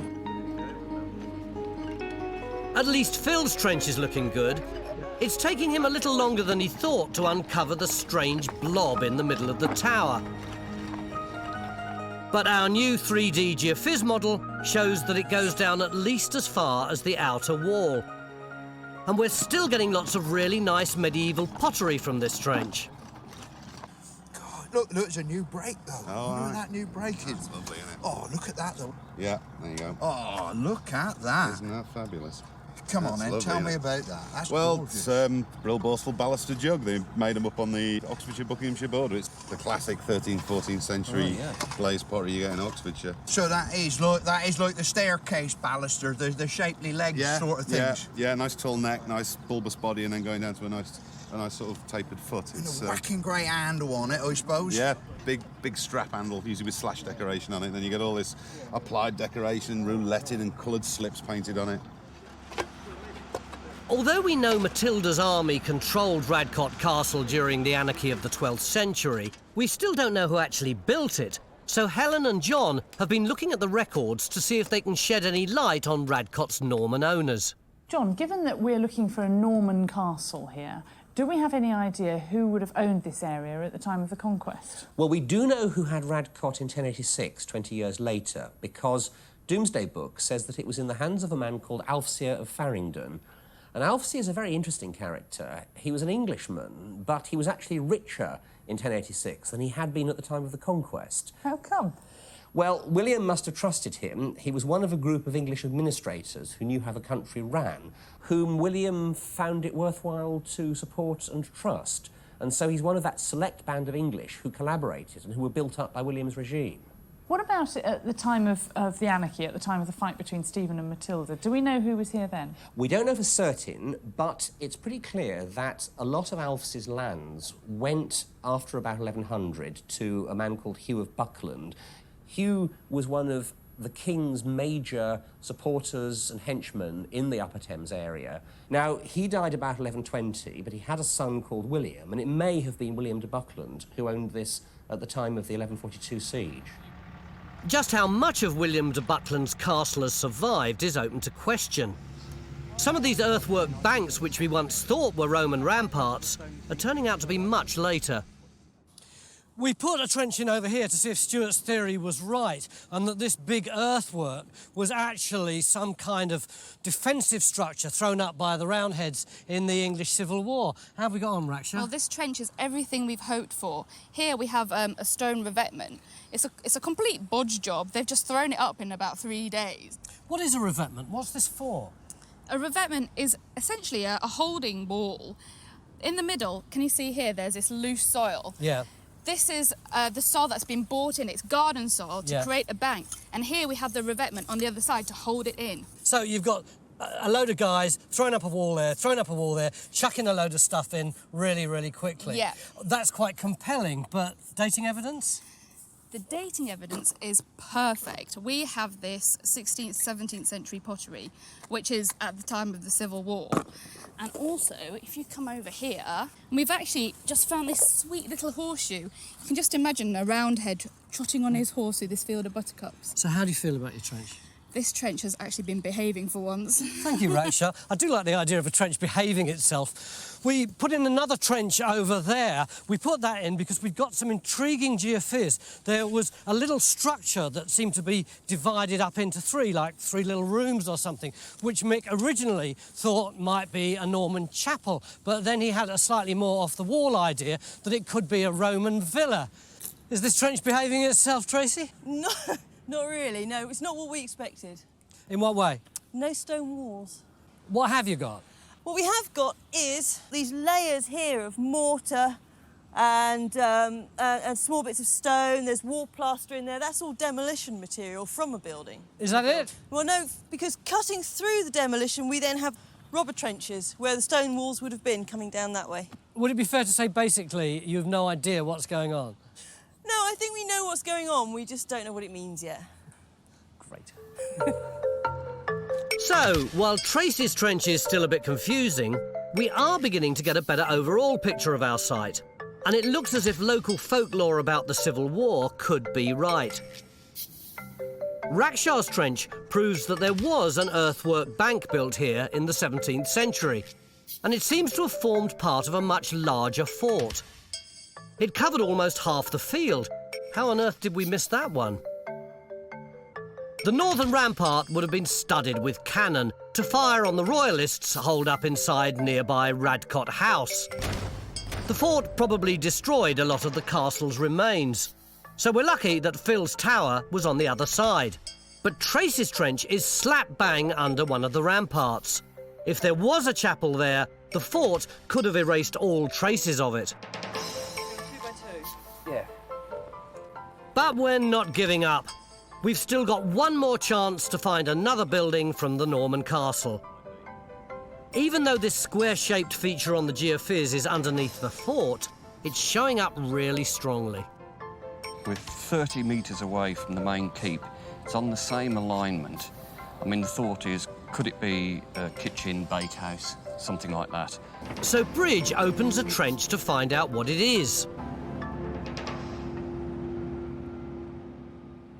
Yesterday, Stuart and Henry wanted to find out if the Norman castle was surrounded by a man-made moat.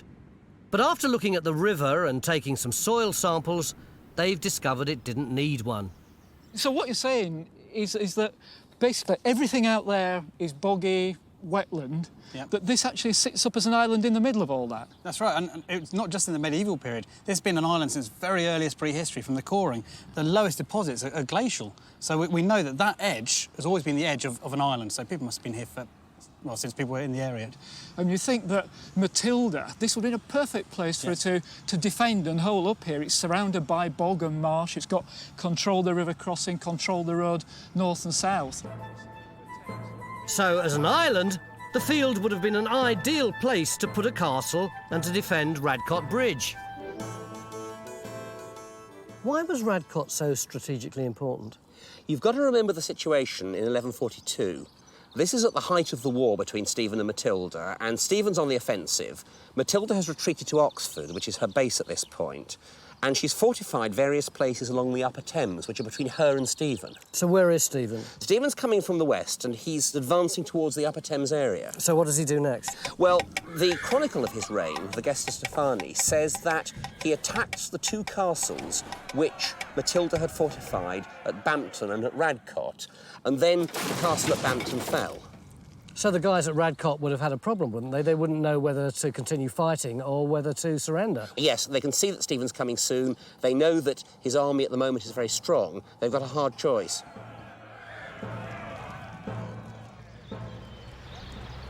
Over in the field, we've decided to concentrate our forces on Bridges Trench, where she's found a stone wall. The archaeologists are taking a complete guess that it might belong to the castle's kitchen, based on our knowledge of other Norman castles. So have we got a building here that dates to the Keep and Phil's Trench? It's probably a bit earlier, actually, Bridge. I mean, looking at this, you know, you've got all the typical early medieval courseworks from around here. Lots of the sort of the Cotswolds limestone stuff. I mean, it all looks like late 11th into early 12th to me. So, at last, the pottery from Bridges Trench suggests we may have another part of the Norman castle. In fact, we've got more pottery than we could ever have hoped for. From Phil's Trench, we've got pieces of pot and bowls from the very early Norman period. This suggests the tower was built shortly after the conquest, perhaps even by Alf C. of Farringdon. That would make our stone keep extremely rare, because most early Norman towers were built out of wood. But the big surprise is in the tower's destruction, because Phil's also been getting pottery from the demolition layer of the tower, and it reveals that it was pulled down not long after the Anarchy ended. These 5 sherds are a type of pottery called minty-ware. This gets common by the end of the 12th century. And we've also got this bit, which is very, very early brill borstal ware. Again, this comes in round about the end of the 12th century. What we haven't got is any of this, which is a 13th century glazed ware. So I'm pretty confident that the castle was demolished round about the end of the 12th century. By the, say, the 1170s, 1180s? Something like that, yeah. It's gone by then? Yeah. So it looks like our Norman tower was demolished a lot earlier than we thought. This great stone structure, which must have taken years to build, only lasted for around a century. But it stood during one of the most turbulent periods in English history, the Anarchy. And tomorrow, we're going to carry out our own siege of Radcott Castle. Whoa.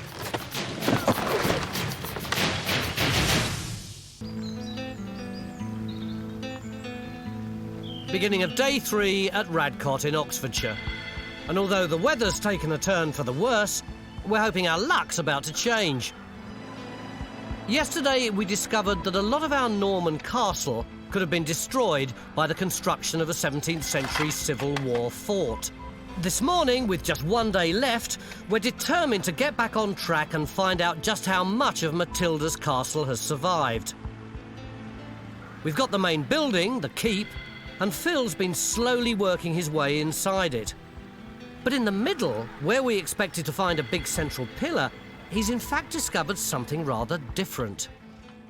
I can see a long rectangle, not a central pillar. That's because we've got 2 things.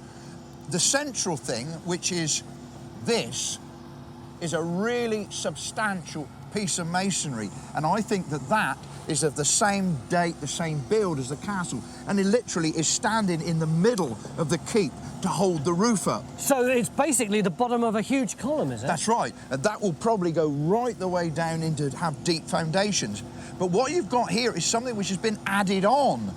Here is the edge along here of this central pier, and beyond that you've got this pitch stone foundation with an edge running all the way out there. And you can see there's also an edge running along here. So what do you think's going on? Well, I don't know at the moment, but either way, what it does seem, the shoddiness of that foundation implies to me that whatever it was done in a hurry. So while Phil stands there scratching his head, we crack on with finding the rest of the castle. And this is the plan for day 3. Phil's going to try and uncover more of the pillar, as well as extending his trench to investigate the area outside the tower. We're also going to take another look at our gatehouse and chapel trenches. It's becoming increasingly clear that the later fort has damaged whatever might have been in them. Only tiny fragments may be left, so we're going to have to work hard if we're going to find these 2 buildings. We've also decided to look for something new. We've been getting enough early pottery to suggest that there might have been a settlement here before the castle. So Raksha puts in a new trench over this dark line on the geophys survey, which could be a boundary ditch from an early medieval village. Over in her trench, Bridge is digging what she hopes might be the castle's kitchen. And she thinks she's just found the first evidence of cooking. Let's see. Let's marry up the 2. Aha. Blimey. It does look more like a bread knife, doesn't it? It does look like a bread knife. Are you sure that's medieval? Did they have bread knives in the medieval? They must have had bread. So, medieval bread knife or not, it feels like we're getting closer to the people who lived here. But although we know Stephen and Matilda fought over Radcott in 1142, we still haven't found anything to prove that the fighting had an impact on the castle itself. When Matilda's army knew that the next door castle had fallen and that Stephen was coming in their direction, what would they have done? Well, presumably when Matilda came here, she would have fortified the site with temporary defences like earthworks and palisades, which would all have been put up in a great hurry. Yes, she wouldn't have had much time. There wouldn't have been much time, no, and the atmosphere would have been extremely frightening.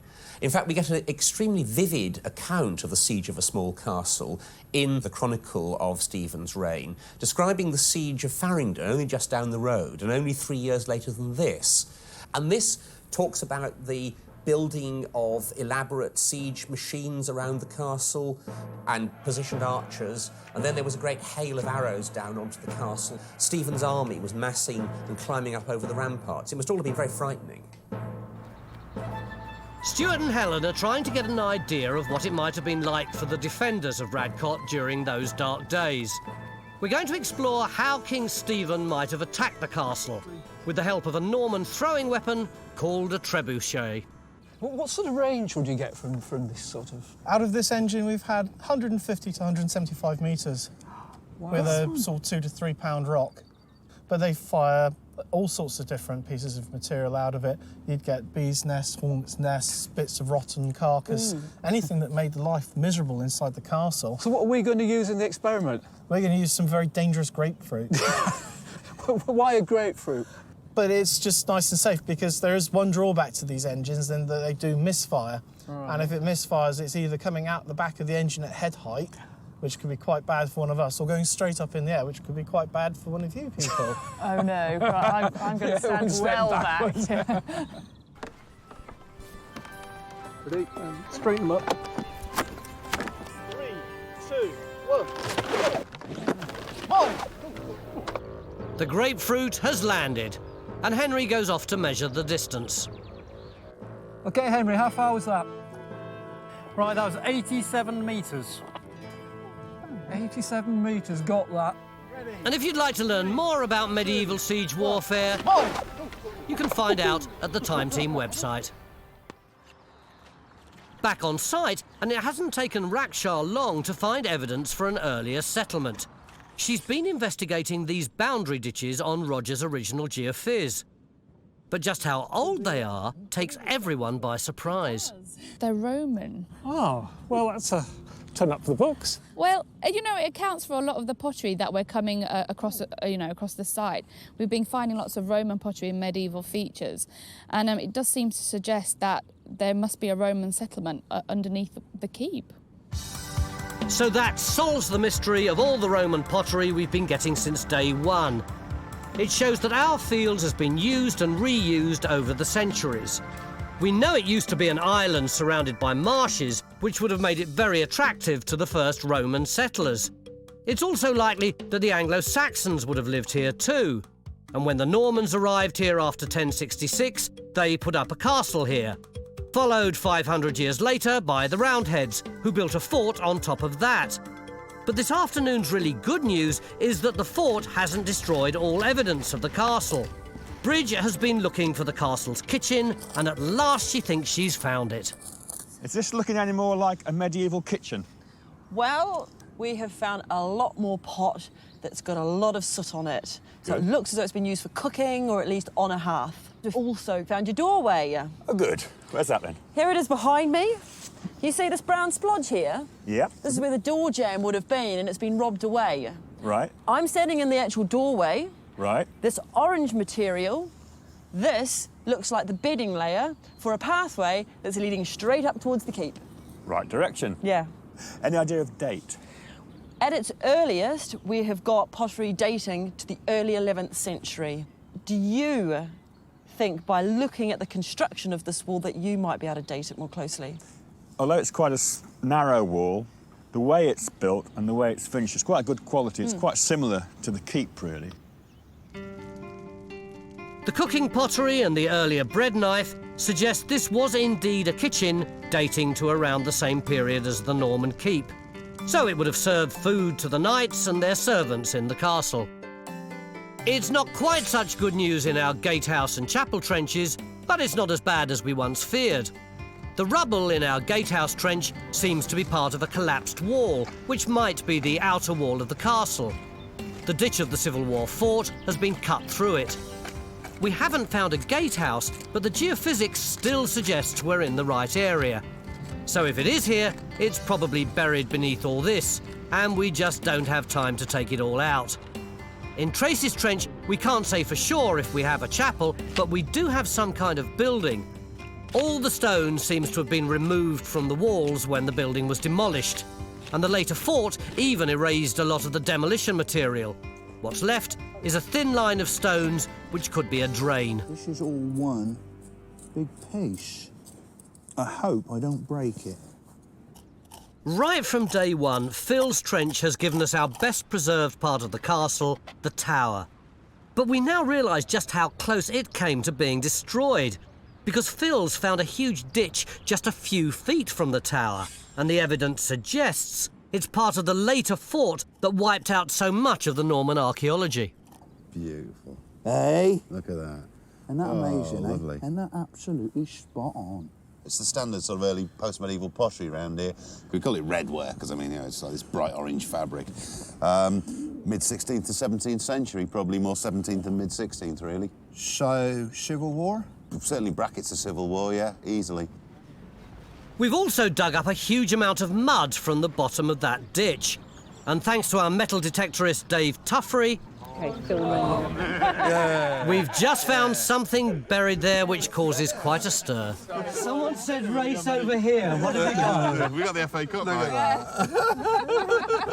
What on earth is it? Oh, it's a goblet. Wow. Look at it.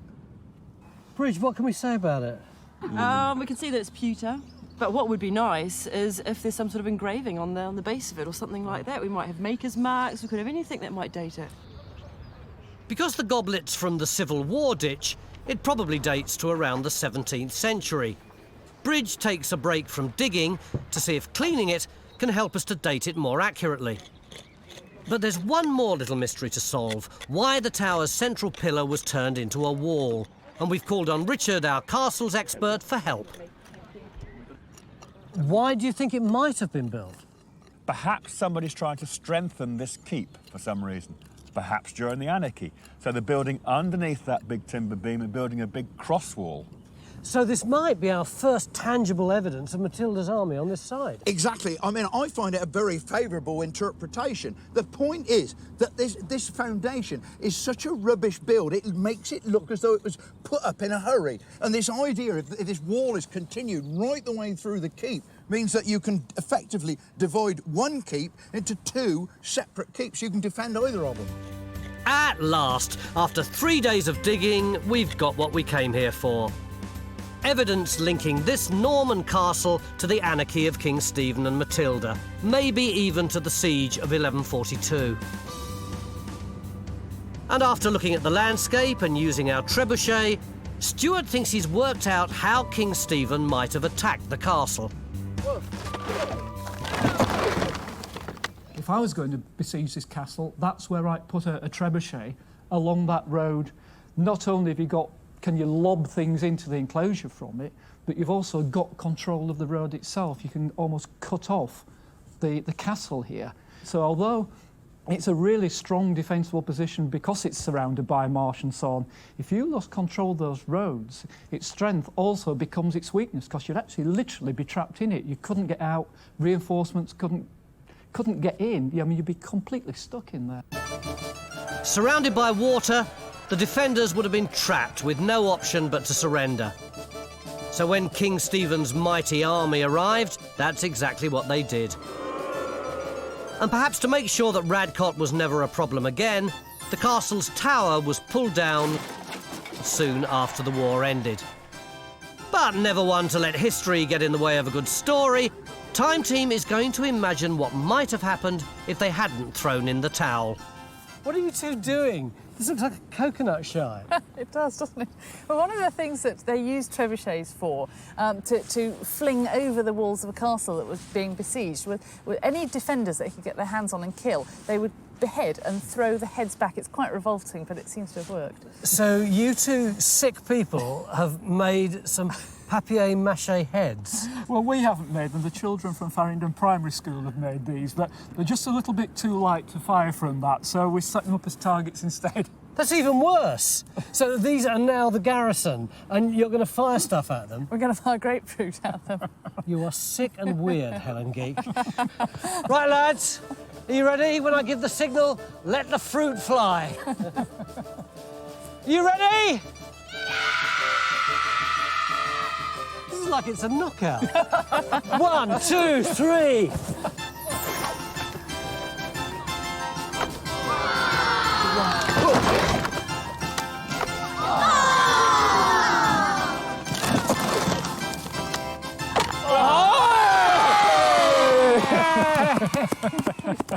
And that demonstrates why Stephen's army won, I think.